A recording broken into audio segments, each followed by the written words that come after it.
అపోస్తలుడైన పౌలు రోమీయులకు రాసిన పత్రిక 3వ అధ్యాయం 21వ వచనం నుండి సుమారు 25వ వచనం వరకు చదువుదాం. అపోస్తలుడైన పౌలు గారు రోమీయులకు రాసిన పత్రిక 3వ అధ్యాయం 21వ వచనం నుండి సుమారు 25వ వచనం వరకు చదువుదాం. ఎవరైనా చదువుతారా? ఇట్లుండగా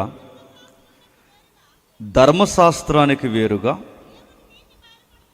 దేవుని నీతి బయలుపరచబడుచున్నది. దానికి ధర్మశాస్త్రమును ప్రవక్తలను సాక్ష్యమిచ్చుచున్నారు. అది యేసుక్రీస్తునందలి విశ్వాసము మూలము అయినదై నమ్మువారందరికి కలుగు దేవుని నీతి ఉన్నది. ఏ భేదము లేదు. అందరూ పాపము చేసి దేవుడు అనుగ్రహించి మహిమను పొందలేకపోవచ్చున్నారు. కాబట్టి నమ్మువారు ఆయన కృపచేతని క్రీస్తు యేసునందలి విమోచనము ద్వారా ఉచితముగా నీతిమంతులను తీర్చబడుచున్నారు. పూర్వము చేయబడిన పాపములను దేవుడు తన ఓరిమి వలన ఉపేక్షించినందున ఆయన తన నీతిని కనపరచవలనని క్రీస్తు యేసు రక్తమునందలి విశ్వాసము ద్వారా ఆయనను కరుణాధారముగా బయలుపరచును. ఆగుదాం. అందరి దగ్గర బైబిల్ ఉందిగా. ఎవరి దగ్గర బైబిల్ లేకపోయినా సిగ్గు లేకుండా పక్కవారు బైబిల్ చూడండి. బైబిల్ చూస్తూ వినండి. వాక్యాలు చూస్తూ వినకపోతే ప్రమాదం జరుగుద్దంటే ప్రమాదం ఇటీవల కాలంలో పెరిగిపోయింది. ఇటీవల కాలంలో క్రైస్తవ సభలు జరుగుతున్నాయి. సుమారు నేను సేవలోకి వచ్చి ఇప్పుడు 19వ సంవత్సరం నడుస్తుంది. నా 18వ ఏటనే బాప్టిజం తీసుకున్నాను. ఈ 19 ఏళ్ళ సేవ జరిగిన సుమారు ఇప్పుడు 36-37 సంవత్సరాల వయసు నడుస్తుంది నాకు. ఈ 18-19 సంవత్సరాల ఈ సేవా జీవితంలో క్రైస్తవ సభలు 3 సెక్టార్లలో జరుగుతాయి. ఆ 3 సెక్టార్లు ఏంటో మీరు గమనించకపోతే మీరు మోసపోతారు. ఒకటి, ఇటీవల కాలంలో తెలుగు రాష్ట్రాలకు ఒక జాడ్యంలో పట్టింది ఏంటో చెప్పండి.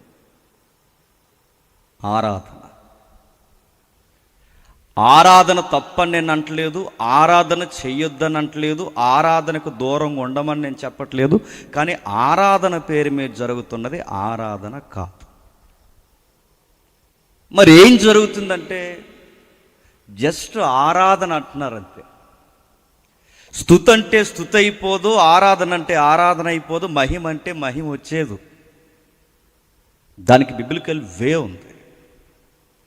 అది తెలియకపోతే ఏమవుతుందంటే ఒక్కొక్క సభ ఒకలా జరుగుతుంది. సుమారు ఎన్ని గంటలు పాడారయ్యా పాటలు అంటే 3 గంటలు పాడారు. 2 గంటలు 3 గంటలు మీరు పాటలు పాడి పాడి పాడి పాడి మరి వాక్యం గాలికి వదిలేశారు. అది క్రైస్తవ సభ అవుద్దా? నేను అడుగుతున్నాను. ఆరాధన పేరుతో వాక్యమేది? స్తుతి స్తుతి స్తుతి స్తుతి స్తుతి స్తుతి అంత స్తుతి. మీకు నచ్చినా నచ్చకపోయినా ప్రాక్టికల్ విషయాలు చెప్తున్నా. ఎలా స్తుతి అని మీరు డిక్లేర్ చేస్తారంటే ఎలా స్తుతి ఏంటి? ఆ స్తుతి ఎలా ఉంటుంది చెప్పనా? వీళ్ళ సహోదరులు బాగా చేశారు, వీళ్ళ మైండ్లోకి తెచ్చుకోకండి. ఒక ఆయన ఒక వీడియో వచ్చింది బయటికి. బ్రదర్స్ ఇన్స్ట్రుమెంట్ ప్లే చేసి బ్రదర్స్ దగ్గర ఒక ఆయన వెళ్ళి, కొంచెం ఎక్స్ట్రీమ్ బ్యాచ్ ఉంటారు ఈ వర్షిప్ లీడర్స్లో, వాళ్ళు వచ్చి స్తుతి స్తుతి స్తుతి కొట్టు కొట్టు స్తుతి స్తుతి స్తుతి అని ఆ ప్యాడ్ బ్రదర్ని ఇబ్బంది పెడతా ఆ బెదర్కి తెక్కలేసిపోయి ప్యాడ్ ఇచ్చాడు కొట్టుకోమని. స్తుతి స్తుతి స్తుతి అంటే ఆరాధన అంటే ఏమనుకుంటున్నారంటే లాస్ట్లో మ్యూజిక్ పెంచడం అనుకుంటున్నారు. అక్కడికి వెళ్ళి స్తుతి స్తుతి స్తుతి స్తుతి అంటే కొట్టుకో అని ఇస్తాడు. ఆరాధన అంటే అడుగుతున్నా. ఒక ఉదాహరణ చెప్తాను వినండి. నా వైఫ్ ఉందనుకోండి, ఆమె నన్ను లవ్ చేస్తుంది అనుకోండి. తన లవ్ ఎక్స్ప్రెషన్ ఎలా ఉండాలండి? నా పిల్లలను చూడాలి, నా బట్టలు ఉతకాలి, నా అవసరాలు తీర్చాలి, నా కొరకు గొడ్డెలాగా సాకిరీ చేస్తుంది. ఎందుకు? లవ్. అలా కాకుండా సోఫా సెట్లో కూర్చుని ఉదయం నుంచి సాయంత్రం వరకు నేను డోర్ తీసిన వెంటనే జేమ్స్ ఐ లవ్ యూ అందనుకోండి, స్టార్టింగ్ బాగుంటుంది. మళ్ళీ అందనుకోండి, మళ్ళీ బాగుంటుంది. భోజనం పెట్టే అని అడిగాను అనుకోండి, ఐ లవ్ యూ అందనుకోండి. భోజనం పెట్టమన్న ఐ లవ్ యూ చెప్పి, బట్టలు ఉతకమన్న ఐ లవ్ యూ చెప్పి, వాష్రూమ్లో స్నానానికి నీళ్ళు లేవని అడిగిన ఐ లవ్ చెప్పి, ఉదయం నుంచి సాయంత్రం వరకు ఐ లవ్ యూ చెప్తే నేనేమంటాను? ఇంకోసారి చెప్పండి, చంపి పడేస్తానంట. నువ్వు నన్ను ప్రేమిస్తే వంట చేయి, నువ్వు నన్ను ప్రేమిస్తే బట్టలు ఉతుకు, నువ్వు నన్ను ప్రేమిస్తే నా అవసరాలు తీర్చు. ఇది లవ్ ఎక్స్ప్రెషన్. ఇది మీకు అర్థమైతే ప్రేమ అంటే ఐ లవ్ యూ అంటే అయిపోదు. అలాగే ఆరాధన అంటే ఆరాధన అయిపోదు. స్తుతి అంటే స్తుతి అయిపోదు. దేవుణ్ణి ఎలా మహిమపరచాలంటే బైబిల్ చెప్తుంది క్రియాశీలకంగా. అంటే కొన్ని సభలు ఎలా నడుస్తాయి, ఇది ఒక సెక్టార్. కేవలం ఆరాధన. పెద్ద పెద్ద మినిస్ట్రీలు ఉన్నాయి, పెద్ద పెద్ద మినిస్ట్రీలు ఉన్నాయి. వీళ్ళ ఆరాధన తప్ప 20 నిమిషాల వాక్యం కూడా చెప్పరు. ఇది ఒక సెక్టార్. రెండవది అద్భుతాల సెక్టార్ ఉంది. ఇంక వీళ్ళకి ఆరాధన ఉంది, అన్ని అద్భుతాలు వీళ్ళకి. చెబుతాడు ఏమంటాడు, కుమారుడా లే, నీ బండి నెంబర్ చివరి నెంబర్ 4 గదు అన్నాడంట. అనగానే ఆడన్నాడు తెంగరోడు, అవునండి మీకెళ్ళి తెలిసిందంటే, అన్నీ తెలుసు నీ కోసం, రాత్రులు నీ దగ్గరికి దయ్యం వస్తుంది కదా అన్నాడు. చూసారా వీడియో తిరుగుతుంది? రాత్రులు నీ దగ్గర దయ్యం వస్తున్నది, నీతో ఎలాంటి ముచ్చట్లు పెడుతున్నా తెలుసు అంటే, అవునయ్య గారు అన్నాడు. సాక్ష్యాలు సాక్ష్యాలు సాక్ష్యాలు, అద్భుతాలు అద్భుతాలు అద్భుతాలు. ఏం అద్భుతాలు అవి? అద్భుతాలు అవి ఒకప్పుడు జరిగే అద్భుతాలు నడుతున్నాయి. ఎంత అద్భుతంగా ఉండేవి! దేవుడి చేత జరిగే అద్భుతాలు ఎంత అద్భుతంగా ఉంటాయి. ఇవి అద్భుతాలా? మసిబూసి మారేడుకాయ చేస్తున్నా. ఎవరు అన్నారట, హైదరాబాద్లో ఉన్నారు పెద్ద పెద్ద సేవకులు, మళ్ళీ ఇంగ్లీష్లో చెప్తారు మెసేజ్లుగా. ఆయన చెప్పాడు, ఇదిగో పిల్లలు లేక బాధపడుతున్నావా సహోదరి అనగానే అందేవుడా. అయితే రా, ఏదుగ దగ్గర ప్రార్థన చేసిన యాపిల్స్ మనం చర్చ్లో అమ్ముతున్నాం. ఈ ప్రార్థన యాపిల్ ఒకటి కొనుక్కొని ఇక్కడే సన్నిధిలో ఒక మొక్క తిని మిగిలిన మొక్క నీ లైఫ్ పార్ట్నర్కి పట్టుకెళ్ళి పెట్టానట. అప్పటి వరకు ఆ మొక్క ఎంత నల్లగా అయిపోద్దండి. ఎంత అమాయకంగా ఉన్నారంటే అడుగుతున్నాను నేను.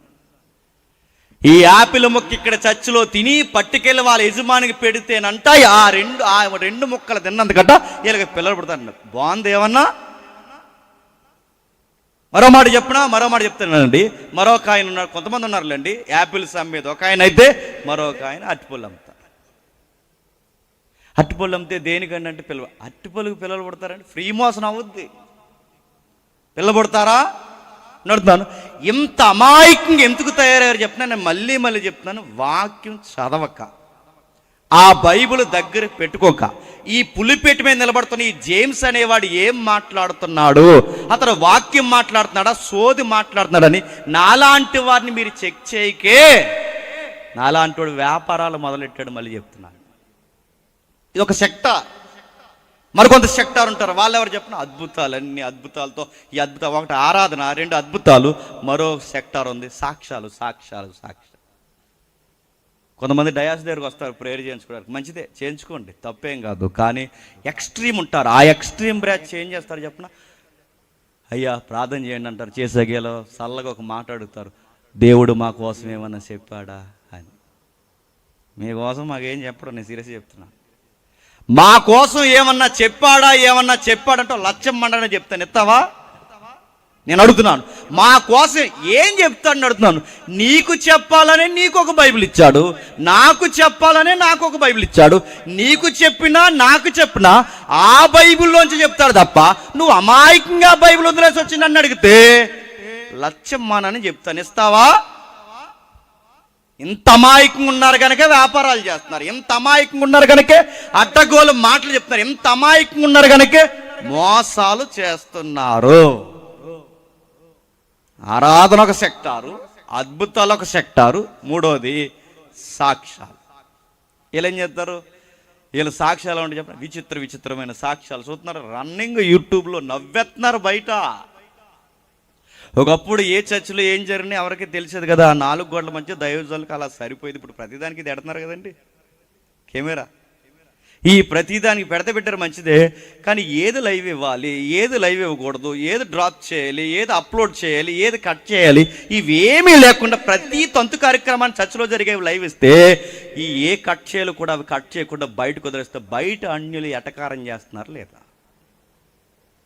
సాక్ష్యం చెప్పారట. ఏం సాక్ష్యం చెప్పారంట? ఇవిడ గ్యాస్ అయిపోయిందట. గ్యాస్ అయిపోతే గ్యాస్ కొండలోడు ఫోన్ చేయి.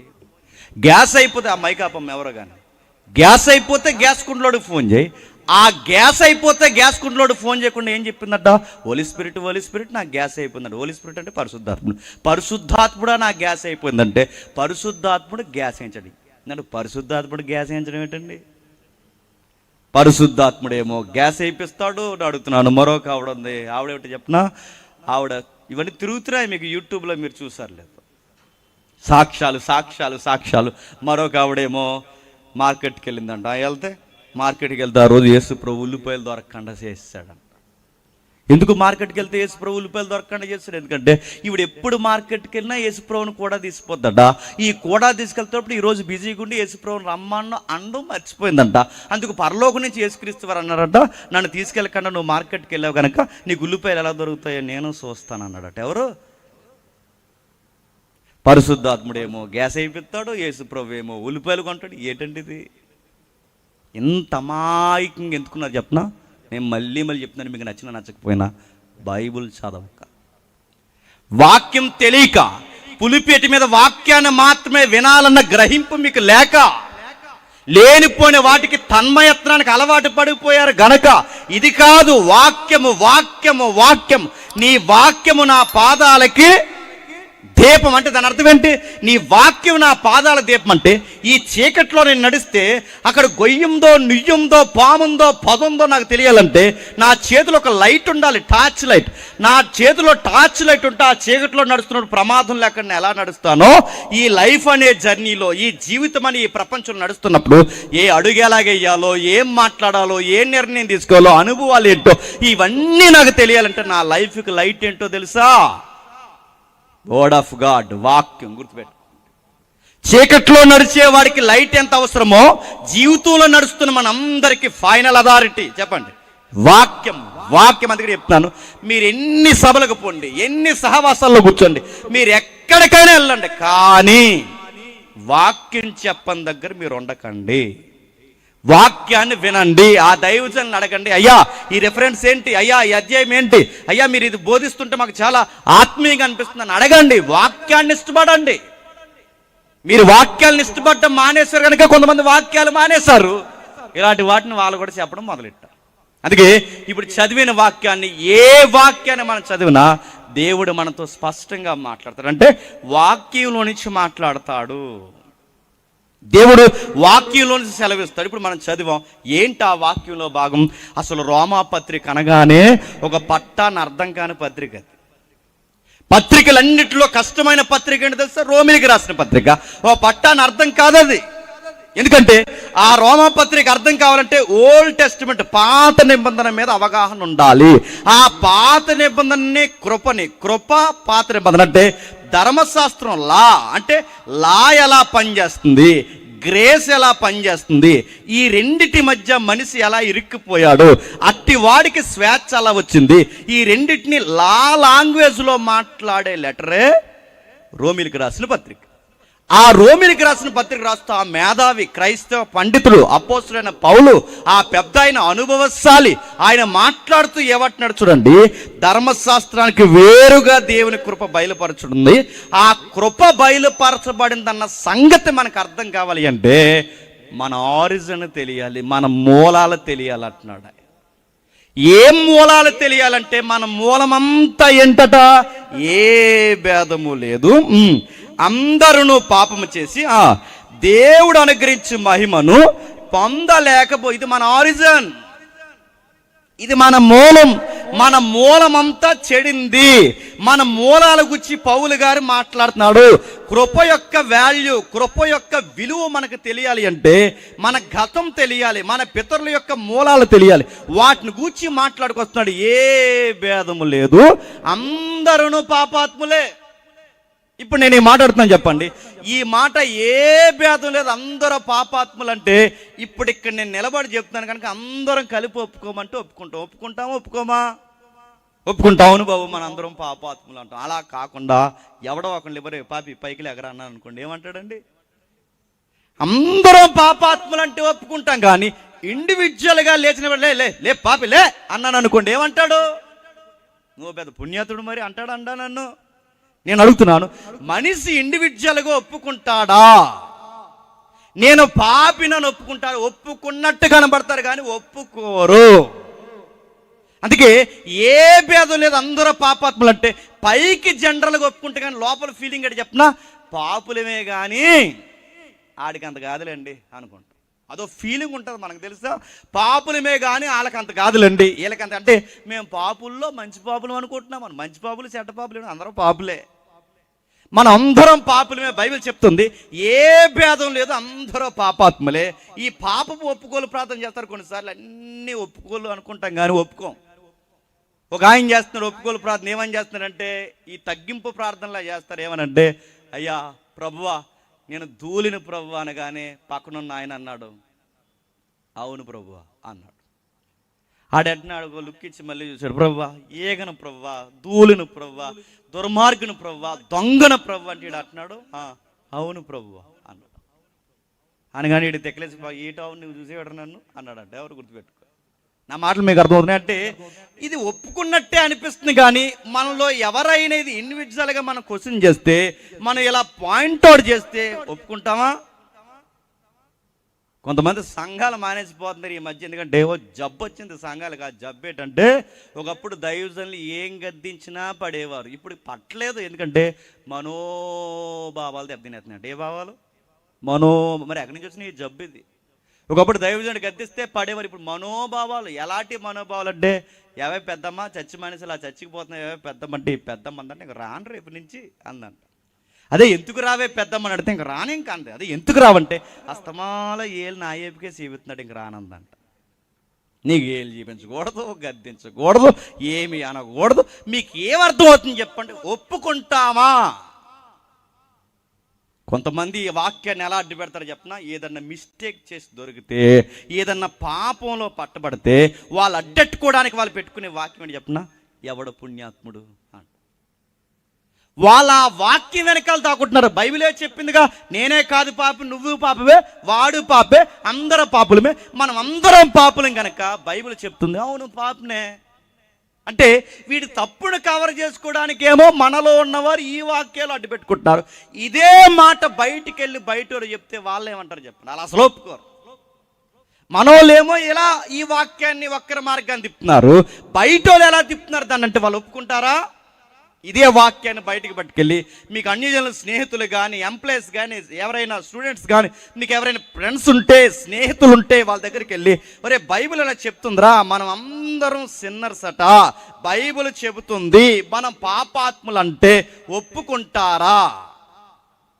వాళ్ళు ఏమంటారు చెప్పను, రే మీ క్రిస్మస్కి పిలువు వస్తాం, రే మీ సభకు పిలువు కుజేపు కూర్చుంటాం, కానీ మీ దగ్గర మాకు నచ్చనిది ఏంటంటే మమ్మల్ని పాపులు అంటారు, అదే నచ్చదు అంటారు. అంతా బాగుంటుంది. ఆ నల్ల పుస్తకంలో మాటలు చూసి మా మీదకి ఏం చేస్తారంటే మమ్మల్ని పాపులు అంటారు. మేము ఎట్లా పాపులు అవుతాంరా? మేము దొంగతనాలు చేసామా, ఎవరినైనా కొట్టామా, ఎవరినైనా చంపామా, ఇప్పుడు ఏదైనా చేయరాని కార్యం ఏదైనా చేసామా, మేము ఎట్లా పాపులు? ఆ బైబిల్ ఉన్న వాక్యాలు మా నెత్తి మీద రుద్దకండి అని బాధపడిపోయే వాళ్ళు ఉన్నారా లేదా? పైగా వాళ్ళు లాజికల్గా వాళ్ళు ఏమంటారంటే మేము పాపులు అని అంటున్నారు. ఓకే ఒప్పుకుందాం, మేము పాపులు అంటాం, మేము చీమని చంపం, దోమని చంపం, ఏ జీవికి హాని చెయ్యం, మేము ఎప్పుడు ఏ నష్టం చేయలేనప్పుడు మేము ఎట్లా పాపులం అవుతాంరా? మేము నిజాయితీగా కష్టపడుతున్నాం, మా ఉద్యోగాలు మాకున్నాయి, మా నెలసరి జీతం మేము తెచ్చుకుంటాం, ఎవడింట్లో కూడా మేము దూరలేదు, ఏ తప్పులు మేము చేయలేనప్పుడు బైబిల్ మమ్మల్ని ఎట్లా పాపులు అంటున్నారు అన్నప్పుడు వాళ్ళకు నువ్వేం సమాధానం చెబుతావు? పెట్టరుగా ఆత్మల రక్షణార్థమైన సభని. నేను అడుగుతున్నాను, ఎలా రక్షింపబడతాయి ఆత్మలు? దీని మూలం తెలియాలి. మళ్ళీ చెప్తున్నాను, బయటోడికి చెప్తాడు ఒప్పుకోడు, మేము ఎట్లా పాపులం అంటారు అంటే మనిషి మూలాలు ఏంటో ఒప్పుకుంటారంటే ఒప్పుకోరు. కానీ వీళ్ళు ఒప్పుకపోయిన సమాజం అంతా భ్రష్ట స్వభావంతో ఉంది.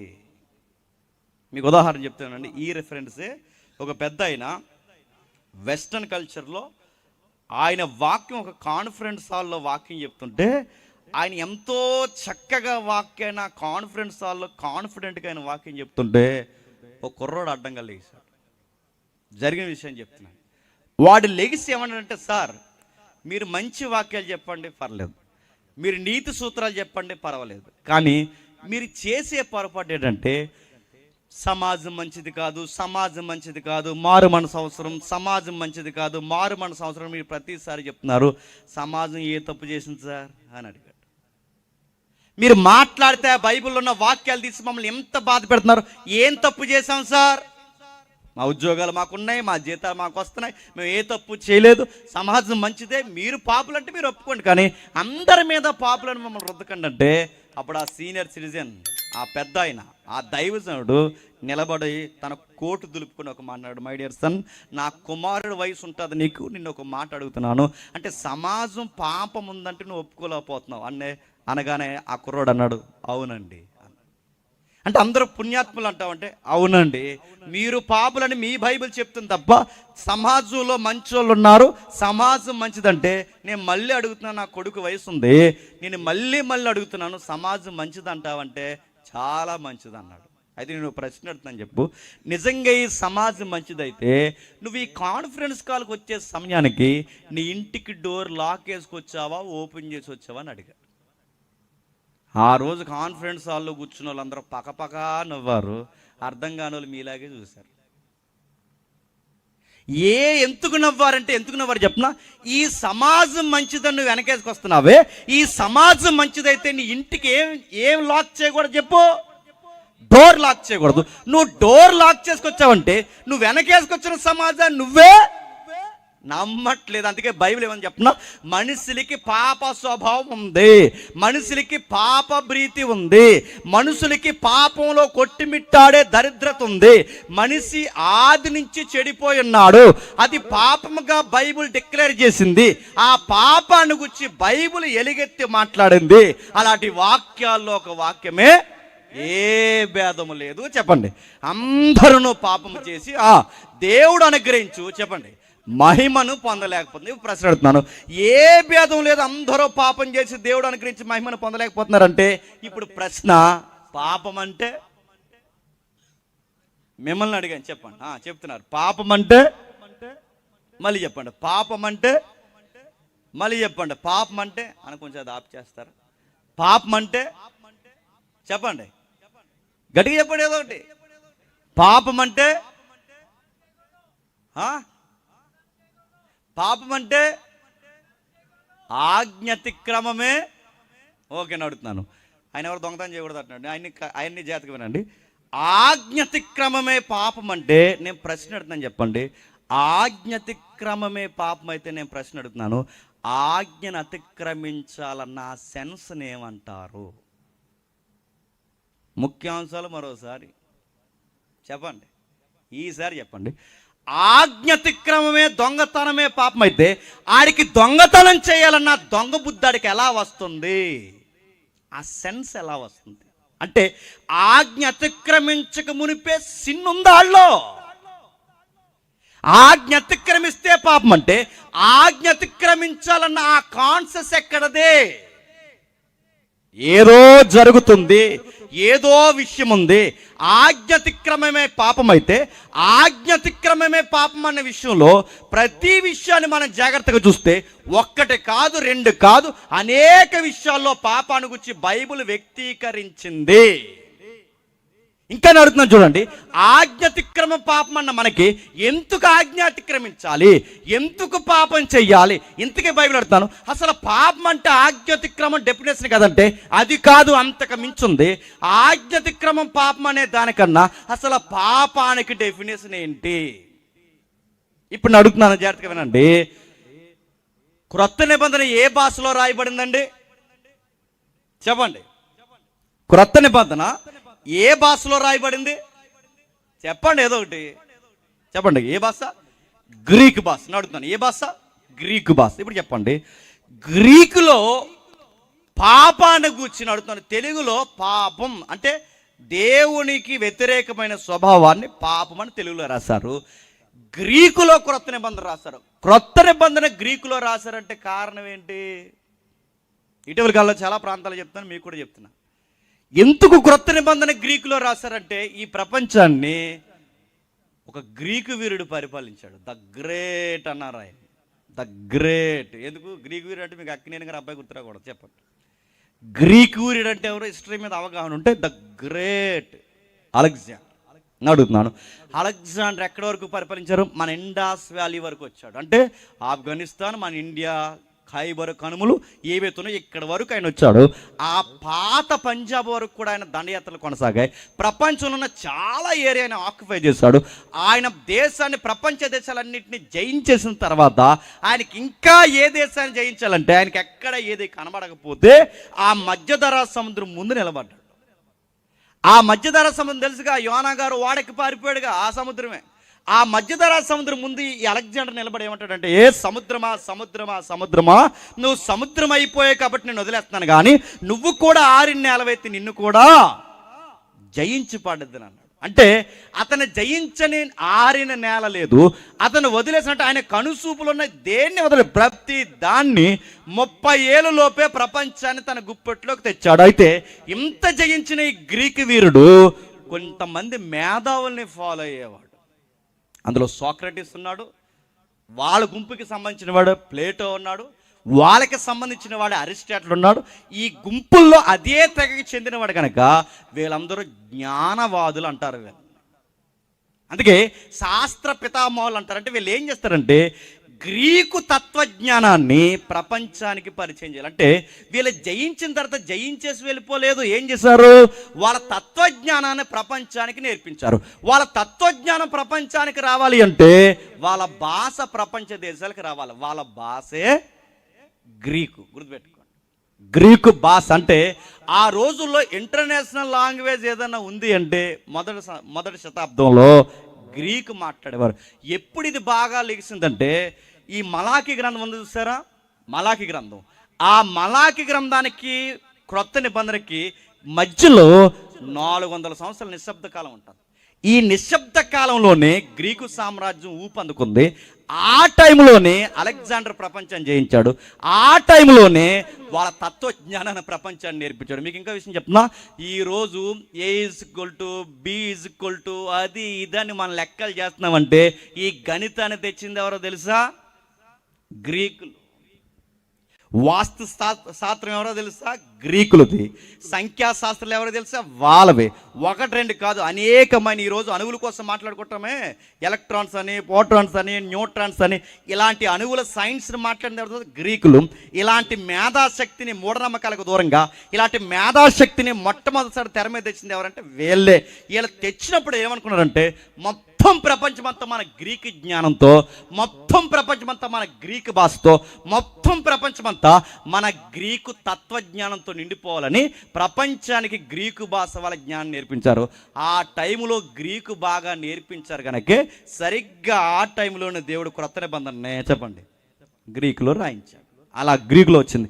ఎప్పుడైతే గ్రీకులో అలా రాయించాడో ఆ గ్రీకులో రాస్తున్నప్పుడు దేవుడు పౌలు గారు చాలా పెద్ద పదాన్ని ఉపయోగించాడు. ఏ భేదము లేదు, అందరూ పాపము చేసి దేవుడు అనుగ్రహించు మహిమను పొందలేకపోతున్నారు. ఇప్పుడు బాగా తెలుగులో దేవుడికి వ్యతిరేకమైన పనిని పాపం అంది, కానీ గ్రీకులో పాపం అని ఉండదుగా. తెలుగు కాబట్టి పాపం అని ఉంది. మరి పాపానికి గ్రీకులో వాడిన పదం ఏంటంటే, జాగ్రత్తగా వినాలి, ఏం పదం వాడారంటే అమర్ష అంట. ఏంటది? అమర్ష. ఇంకా అమర్త్య. అమర్ష సౌండ్ ఎలా ఉన్నా 2 డెఫినేషన్లు ఒకటే, అమర్ష అమర్త్య. అంటే ఏంటండి పాపం అంటే తెలుగులో సింపుల్గా పాపం అని చదివేస్తాం, కానీ మూలంలో అమర్త్య అన్న దానికి మీరు ఇంటికి వెళ్ళాక వాట్సాప్లో ఇలా బ్లూగా ఒకటి తిరుగుతుంది చూసారా, అది పని లేక తిరుగుతుంది అనుకోకండి. అది మీకు ఏమైనా డౌట్ ఉంటే ఇది వెళ్ళి ఇంటికి వెళ్ళి అమర్త్య అంటే ఏంటి, గ్రీకు పదానికి అర్థం ఏంటని మీరు టైప్ చేసి కొట్టండి. ఇప్పుడు కొట్టకండి, ఇంటికి వెళ్ళి కొట్టండి. ఎప్పుడైతే మీరు అక్కడ టచ్ చేస్తారో దానికి డెఫినేషన్ వస్తుంది. ఏమని వస్తుందంటే అమర్త్య లేదా అమర్ష అన్న దానికి డెఫినేషన్ ఏమొస్తుందంటే మిస్సింగ్ ద మార్క్ అని వస్తుంది. అంటే ఏదో మిస్ అయిపోయాం. అంటే పాపం అంటే సేమని చంపావా, దోమని చంపావా, ఆడును కొట్టావా, దొంగతనం చేసావా, ఈ డెఫినేషన్ సరిపెట్టట్లేదు. పాపం అంటే ఏంటంటే మిస్ అయిపోయాం. ఇప్పుడు ప్రశ్న, ఏం మిస్ అయిపోయాం? అది తెలిస్తే తెలుస్తుంది పాపం అంటే. Miss in the mark. ఇంకా అన్నాడు టార్గెట్ మిస్ అయ్యాం, ఇమేజ్ పోయింది, మిస్ అయిపోయాం, ఏదో కోల్పోయామంటే ఈ పాపం అనే దానికి పౌలు గారు వాడుతున్న పదం ఏదో మసకబారిన పరిస్థితుల్లోనికి దిగజారిపోయాం. అర్థమైనట్టే ఉంది, అర్థం లేదని అర్థమైంది. ఇంకా ముందుకెళ్దాం. ఒక్కసారి యోహాను సువార్త 13వ అధ్యాయం, యోహాను సువార్త ప్రతి రిఫరెన్స్ ఎందుకు తీస్తుందంటే మీరు చూడండి. యోహాను సువార్త 13వ అధ్యాయం 7వ వచనం నుండి. యోహాను సువార్త 13వ అధ్యాయం 7వ వచనం నుండి. అందుకు యేసు, నేను చేయుచున్నది ఇక మీదట తెలుసుకుందరని అతనితో చెప్పగా, పేతురు, నీ వెన్నడును నా పాదముల కడగరాదని ఆయనతో అనెను. అందుకు యేసు, నిన్ను నేను కడగని ఎడల నాతో నీకు పాలు లేవు. ఇక్కడ జాతకం ఇందాక పాపం అనగానే ఏం చూసాం? టార్గెట్ మిస్ అయ్యాం, ఇంకా ఏదో ఇమేజ్ కోల్పోయాం, ఇంకా ఏదో గుర్తింపును కోల్పోయాం. ఆ పదాల అర్థమే అమర్త్య. కొంచెంసేపు అర్థమైపోయిన అర్థమైంటే చూడండి, చివరికి వెళ్ళేసరికి అన్నీ అర్థమవుతాయి. ఓపిక వినండి. అయితే ఏదో మిస్ అయ్యాం. ఈ మిస్ అయిన దాన్ని పౌలు గారు వాడుతున్నారు. ఇప్పుడు ప్రభు ఏమంటున్నాడంటే ఆయన ఇక వెళ్ళిపోతున్నాడు. ఆ 13వ అధ్యాయం అనగానే మీరు బండ గుర్తుపెట్టుకోండి. యోహాను సువార్త 13వ అధ్యాయం అనగానే ఇక చివరి భోజనం చేయబోతున్నాడు వాళ్ళతో. ఎవరితో? శిష్యులతో. ఆ శిష్యులతో ఇక చివరి రోజులు, చివరి గంటలకు వచ్చేసాడు. ఇంకా ఆయన చనిపోయి మరణించి తిరిగి లేచి ఇక పరలోకానికి వెళ్ళిపోతాడు. ఇక మళ్ళీ వాళ్ళతో మునుపు నడిచినట్టు భూమి మీద నడవడు. ఇప్పుడు ఆయన వెళ్ళిపోయిన తర్వాత భూమి మీద ఉండిపోయేది ఎవరు? శిష్యులు కనుక ఈ భూమి మీద ఉండిపోయిన వారు తోటి వారితో ఎలా మసులుకోవాలో వీళ్ళకి మాదిరి చూపించడానికి ఆయన పాదాలు కడుగుతున్నాడు. ఎవరివి? శిష్యుల పాదాలు కడుగుతున్నాడు. ఎప్పుడైతే శిష్యుల పాదాలు కడుగుతున్నాడో, ఈ శిష్యుల పాదాలు కడుగుతున్నాడు అందరూ బాగానే కడిగించుకున్నారు. ఓ కంగారు మనిషి కడిగించుకోలేదు. ఆయన మనలాటోడే. ఎవరు చెప్పండి? పేతురు గారు. ఆయన ఏమన్నాడంటే, ఆయన మనలాగా ఆతృతగా ఏమన్నాడంటే, మీరేంటి, నేనేంటి, నా పాదాలు మీరు కడగడం ఏంటి, ఇదంతా వల్ల పడదు అయ్యా, మీరు నా పాదాలు కడగడానికి వీల్లేదంటే అప్పుడు యేసుక్రీస్తు వారు ఏమన్నారంటే, నేను నీ పాదాలు కడగకపోతే నాతో నీకు పాలు లేదని. కానీ వెంటనే పేతురు ఏమన్నాడంటే, అయితే స్నానం చేయించా అన్నాడు. నా మాటలు మీకు అర్థమవుతున్నాయంటే పేతురు గారితో ప్రభు ఏమన్నాడు చూడండి, నేను పాదాల కడగకపోతే నాతో నీకు పాలు లేదు. ఆ పదం గుర్తుపెట్టుకోండి. పాలు లేదు. ఇందాక అమర్త్య, ఆ పదం గుర్తుపెట్టుకోండి. ఇక్కడ పాలు లేదన్న దానికి గ్రీకులో మెరాస్ అంటాడు. మెరాస్ అన్న దాన్ని గుర్తుపెట్టుకోండి. పాలు పంపులు కోల్పోవట అంటే ఎవరితో పాలు పంపులు కోల్పోవుట? దేవుడితోనే పాలు పంపులు పొత్తి తెగిపోవుట. అమర్త్య అంటే ఏంటి? గుర్తింపు కోల్పోవుట. గుర్తింపు కోల్పోయి పాలు పంపులు తెంచేసుకోవడమే పాపం. మళ్ళీ చెప్తున్నాను వినండి. గుర్తింపు కోల్పోయి పాలు పంపులు తెంచుకోవడమే పాపం. అంటే ఇంకా ఏదో మనకు అర్థం కావాలి. ఏ గుర్తింపు కోల్పోతే పాపం, ఏ పాలు పంపులు కోల్పోతే పాపం, ఏం గుర్తింపు, ఏం పాలు పంపులు అంటే మూలాలకు వెళ్ళాలి. ఎక్కడ మూలం? ఆదికాండము 1వ అధ్యాయం. జాగ్రత్తగా వినండి. ఆదికాండము 1వ అధ్యాయము 26వ వచనం. ఆదికాండం 1వ అధ్యాయం 26వ వచనం ఎవరైనా చదవండి. దేవుడు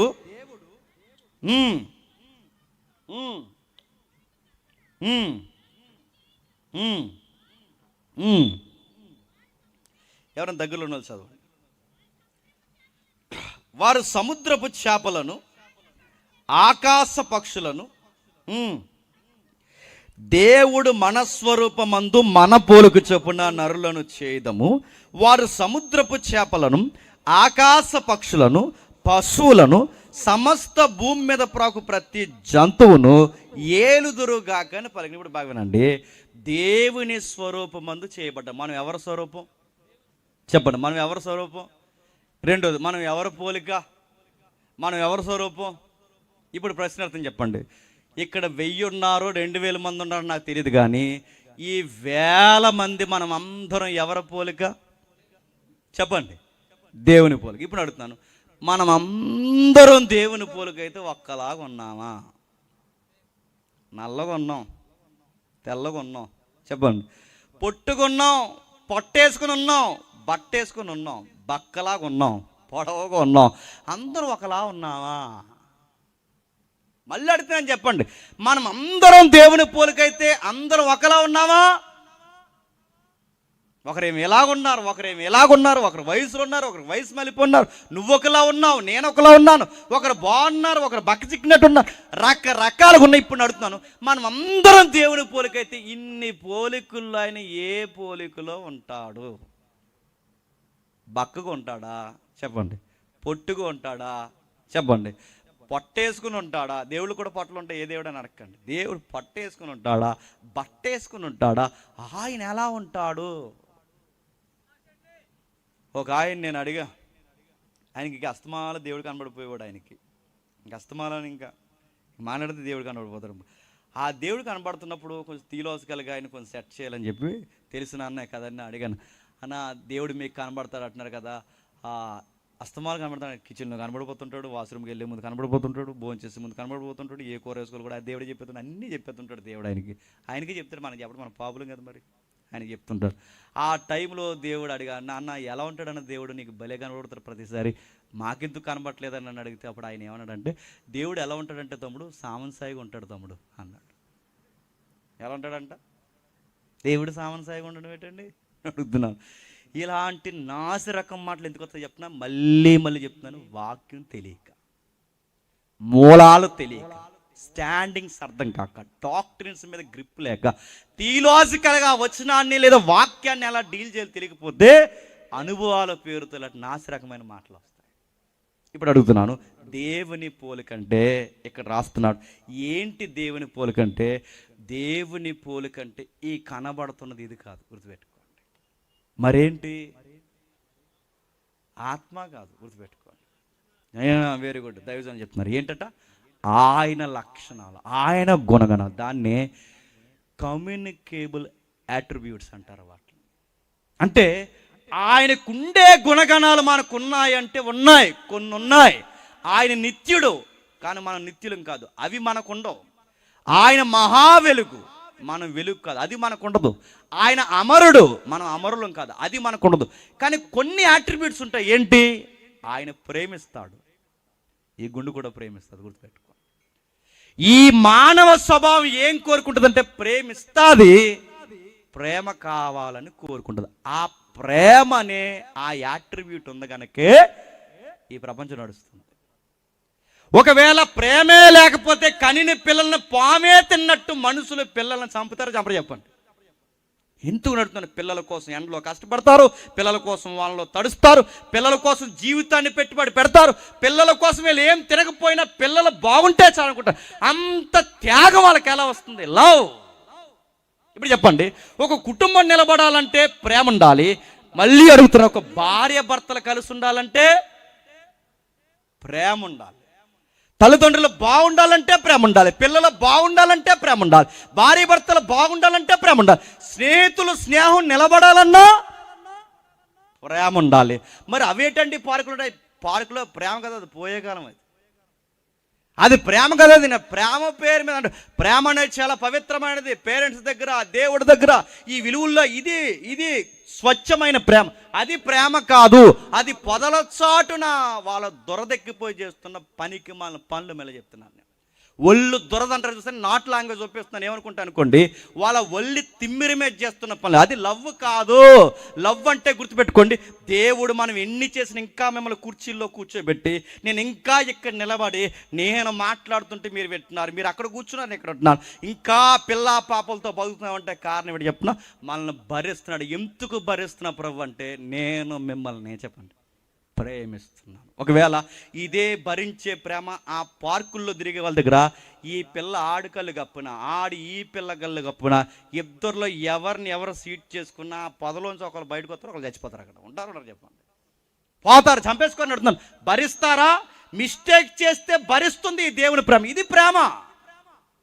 దేవుడికి ప్రేమ ఉంది, ఆ ప్రేమించే గుణం మనకు పెట్టాడు. రెండు, దేవుడికి భరిస్తాడు, భరించే గుణాలు మనకు కూడా చెప్పండి పెట్టాడు. దేవుడు కోపం ఉంది, గుర్తుపెట్టుకోండి. పాపాన్ని అస్సలు సహించలేడు. మనకి కోపం ఉందలేదు చెప్పండి, ఉంది. ఆ కోపాన్ని దేవుడు ఎలా వాడమన్నాడు తెలుసా? న్యాయమును బట్టి అన్నాడు. అంటే నిర్నిమిత్తముగా ఏ సహోదరుని, అంటే నువ్వు కోపపడు, దేవుడు రైట్ ఇచ్చాడు, నువ్వు కోపపడు, సీరియస్ అవు, కానీ ఆ కోపంలో జస్టిస్ ఉండాలి, న్యాయం ఉండాలి. అంటే నువ్వు కోపపడతారే మంచి విషయాన్ని కోపపడతారు. దేవుడు కోపపడ్డాడంటే ఏదో మంచి ఉంటుంది, అలాగే మనం కోపపడ్డామంటే ఏదో మంచి ఉండాలి. నిర్నిమిత్తముగా సహోదరుల మీద చెప్పండి కోపపడకూడదు. నిర్నిమిత్తంగా కోపపడితే ఆ కోపం కూడా ఏమవుద్ది? పాపం అవుద్దంటే ప్రేమ ఉంది దేవుళ్ళో, మనకు ప్రేమ ఇచ్చాడు. కోపం ఉంది దేవుళ్ళో, మనకు కోపం పెట్టాడు. ఆయన ద్వేషిస్తాడు కొన్ని వీటిని, మనం కూడా కొన్నిటిని చెప్పండి ద్వేషిస్తాం. ఇవి లక్షణాలు. ఇలాంటి లక్షణాలతో దేవుడట నరుణ్ణి తయారు చేశాడట. ఆ తయారు చేసిన దాన్నే దేవుడు ఏమంటాడు చెప్పనా? ఇమేజ్ ఆఫ్ గాడ్ అంటాడు. గాడ్స్ ఇమేజ్ అంటే మనం దేవుని ప్రతిబింబము, దేవుని ప్రతిబింబము, దేవుని ప్రతిబింబం. బాగునండి, దేవుని ప్రతిబింబాలు ఎవరంటే నువ్వు నేను, మనమందరం దేవుని ప్రతిబింబాలు. ప్రతిబింబం అంటే ఏంటి? అద్దం ముందు నిలబడితే కనబడుతుందే, దాన్ని ఏమంటారు చెప్పండి? ప్రతిబింబం. ఇప్పుడు చెప్పండి, నేను అద్దం ముందుకు వెళ్ళి నిలబడితే అద్దం ఎలా జీవించాలి చెప్పనా? నా ముక్కు ఎలా ఉందో అలాగే చూపించాలి, నా కళ్ళు ఎలా ఉన్నాయో అలాగే కనబడాలి, నా నోరు ఎలా ఉందో అలాగే కనబడాలి, నేను ఎలాగున్నాను వేసి నా డ్రెస్ కలర్స్ అన్నీ ఎగ్జాక్ట్ కనబడాలి. అది ప్రతిబింబం. అలా కాకుండా నా చెవ్వంకరగా, కన్నంకరగా, ముక్కొంకరగా, చెయ్యొంకర కనబడుతుంది. నేను అన్నీ బాగున్నా అందులో వంకర కనబడుతున్నాయి అంటే ప్రాబ్లం నాలో వచ్చిందా ప్రతిబింబంలో వచ్చిందా చెప్పండి? తేడా అద్దంలో వచ్చింది, గుర్తుపెట్టుకోండి. అంటే నేను బాగానే ఉన్నా, ప్రతిబింబం ఎందుకు తేడా వచ్చిందంటే అది ఏదో డిస్టర్బ్ అయింది. ఇది మీకు అర్థమైతే దేవుడు ఆయన ఇమేజ్ అంటే ఆయన ప్రతిబింబాలుగా మనం పడితే ఆ ప్రతిబింబాలుగా ఉన్న మనం ఆయన్ని చూపించలేకపోతున్నామంట. అదే పాపం. పాపం అంటే ఆయన ప్రేమను స్వచ్ఛంగా చూపిస్తాడు, నువ్వు ప్రేమ పేరు మీద అపవిత్రత చేస్తున్నావు, అది పాపం. దేవుడు దొంగతనం చెయ్యడు, ఆయనలో లేని దొంగ బుద్ధి నీలోకి వచ్చిందంటే దాన్ని ఏమంటారు? పాపం.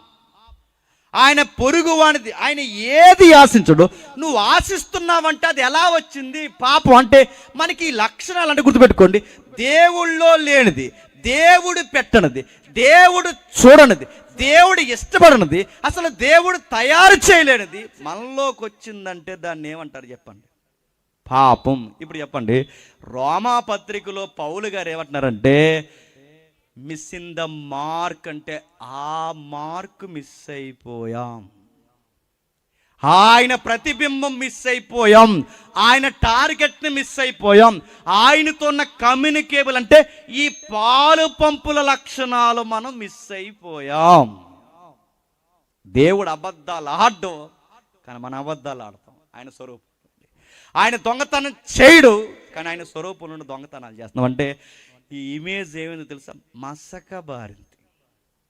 దీన్ని పౌలు గారు ఏమంటున్నారంటే అందరూ పాపం చేశారంటే, నేను మళ్ళీ అడుగుతున్నాను, ఏ భేదం లేదు చెప్పండి. అందరూ పాపం చేశారు. ఏ భేదం అంటే ఎవరండి? ఏ భేదం అంటే ఎవడవైనా, నువ్వెవడవైనా, నువ్వు ఎమ్మెల్యేవైనా, ఎంపీవైనా, నువ్వు చిన్నోడువైనా, పెద్దోడువైనా, నువ్వు ముఖ్యమంత్రివైనా, ప్రధానమంత్రివైనా, ఐక్యరాజ్య సమితిలో మెయిన్ మెంబర్వైనా, నువ్వు ఎవడవైనా, నువ్వు సింగర్వైనా, నువ్వు దైవజనుడివైనా, నువ్వు ఎవడవైనా, నేనైనా, నువ్వైనా, ఏ భేదం లేదు. అందరము చెప్పండి, గుణాలు కోల్పోయాం, ఇమేజ్ కోల్పోయాం, టార్గెట్ మిస్ అయిపోయాం. ఈ మిస్ అయిపోయిన దాన్ని దేవుడు పౌలు ద్వారా ఏమంటున్నాడంటే పాపం అన్నాడు. ఇప్పుడు చెప్పండి, పాపం అనగానే చీమను చంపావా, దోమను చంపావా, ఆణుగొట్టావు కాదు, అవి తర్వాత. పాపం అనగానే బైబిల్ ఏమిటి చెప్తుందా? ఆయన పెట్టిన లక్షణాలు మనలో కనబట్టలేదు. ఇప్పుడు ప్రశ్న, ఎందుకు కనబట్టలేదంటే వాళ్ళిద్దరూ చెడగొట్టారు. ఎవరు చెప్పండి? అది ఎవరు చెప్పండి? మన తల్లి, చెప్పండి తండ్రి. అంటే వాళ్ళు చెడగొడితే మనకెలా చెడిపోతాయంటే వాళ్ళకి పుట్టాం కాబట్టి. వాళ్ళకు పుడితే చెడిపోతాయంటే ఎందుకు చెడిపోవు? బైబిల్లో ఒక ఎగ్జాంపుల్ ఉంది, ఏంటి చెప్పిన? ముద్ద చెడిపోతే ముద్ద నుండి ఎన్ని చిన్న చిన్న ముద్దలు తీసినా ఆ చిన్న చిన్న ముద్దలు కూడా చెడిపోయిన ముద్దలే. ఇక్కడ ముద్ద ఎవరో తెలుసా? ఆదాము. ఇక్కడ ముద్ద ఎవరో తెలుసా? అవ్వమ్మ. ఈ ముద్ద చెడిపోతే ఆ ముద్దల నుంచి వచ్చిన చిన్న చిన్న ముద్దలు ఎవరు చెప్పండి? మనం. ముద్దంతా చెడింది. ఇప్పుడు చెప్పండి, వాళ్ళ నుండి వచ్చాం గనక, అదే మూలం గనక, అదే మూలంగా ఉన్న ముద్ద గనక, ఆ ముద్ద నుండి వచ్చినప్పుడు ఆ బుద్ధులు మనకు వస్తాయా రావా? వస్తాయి. మీకు ఉదాహరణ చెప్తున్నానండి. పెద్దవారికి డిసీజులు ఉంటే మనకు వస్తున్నాయా లేదా? వస్తున్నాయా? తాతలకు షుగర్లు ఉంటే మనవలకు వస్తున్నాయి. నేను మళ్ళీ చెప్తాను, గ్రౌండ్లో ఎవరైనా ఉంటే మీ పెద్దవారికి ఎవరికైనా షుగర్ ఉంటే ఇప్పటి నుంచే మీరు పాసిపోయిన పూరీలు, పానీపూరీలు, ఫ్రైడ్ రైస్లు మానేసి కంట్రోల్గా మంచి ఫుడ్ తింటే బతుకుతావు. ఏదో త్వరలో సగపెట్టేస్తాను. నేను సీరియస్ చెప్తున్నా.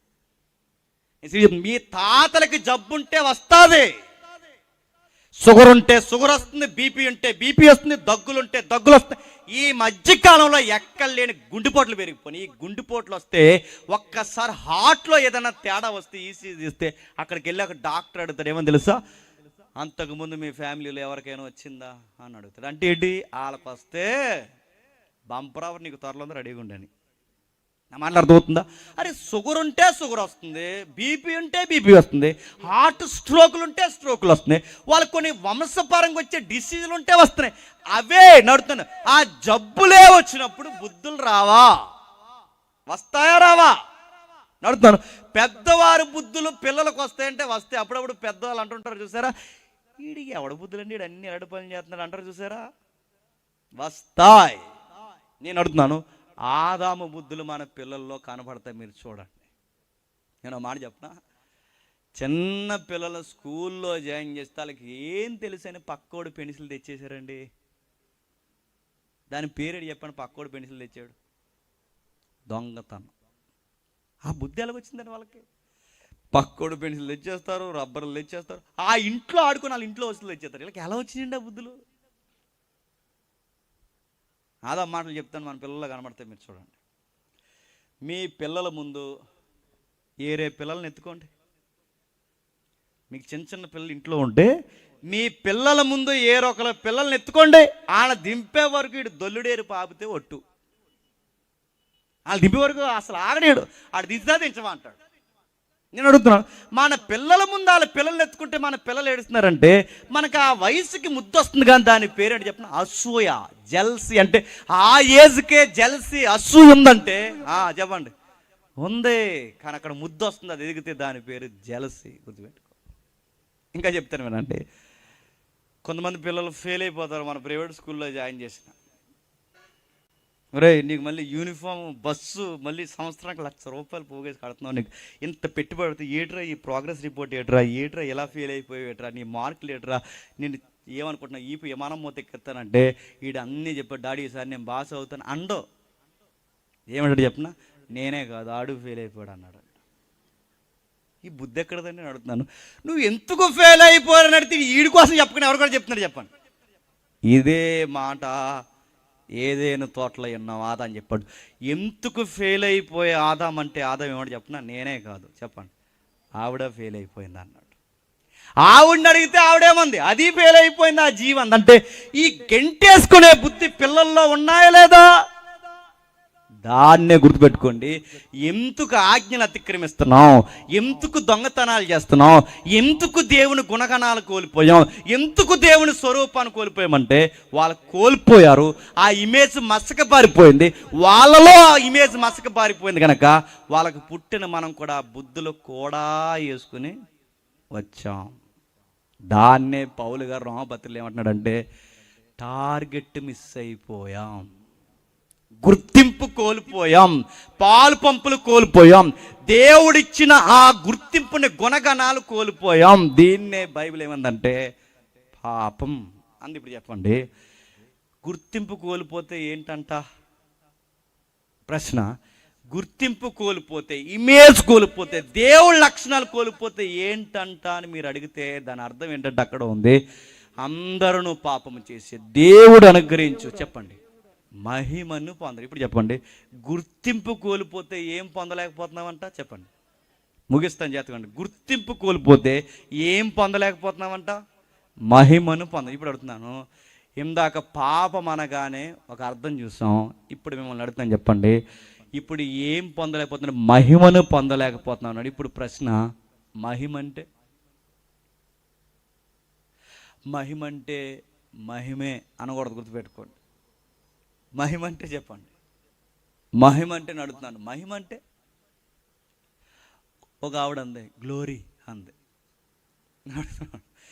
మహిమంటే గ్లోరీ, గ్లోరీ అంటే లైటు, ఇది కాదు నడుతున్నాను. మహిమంటే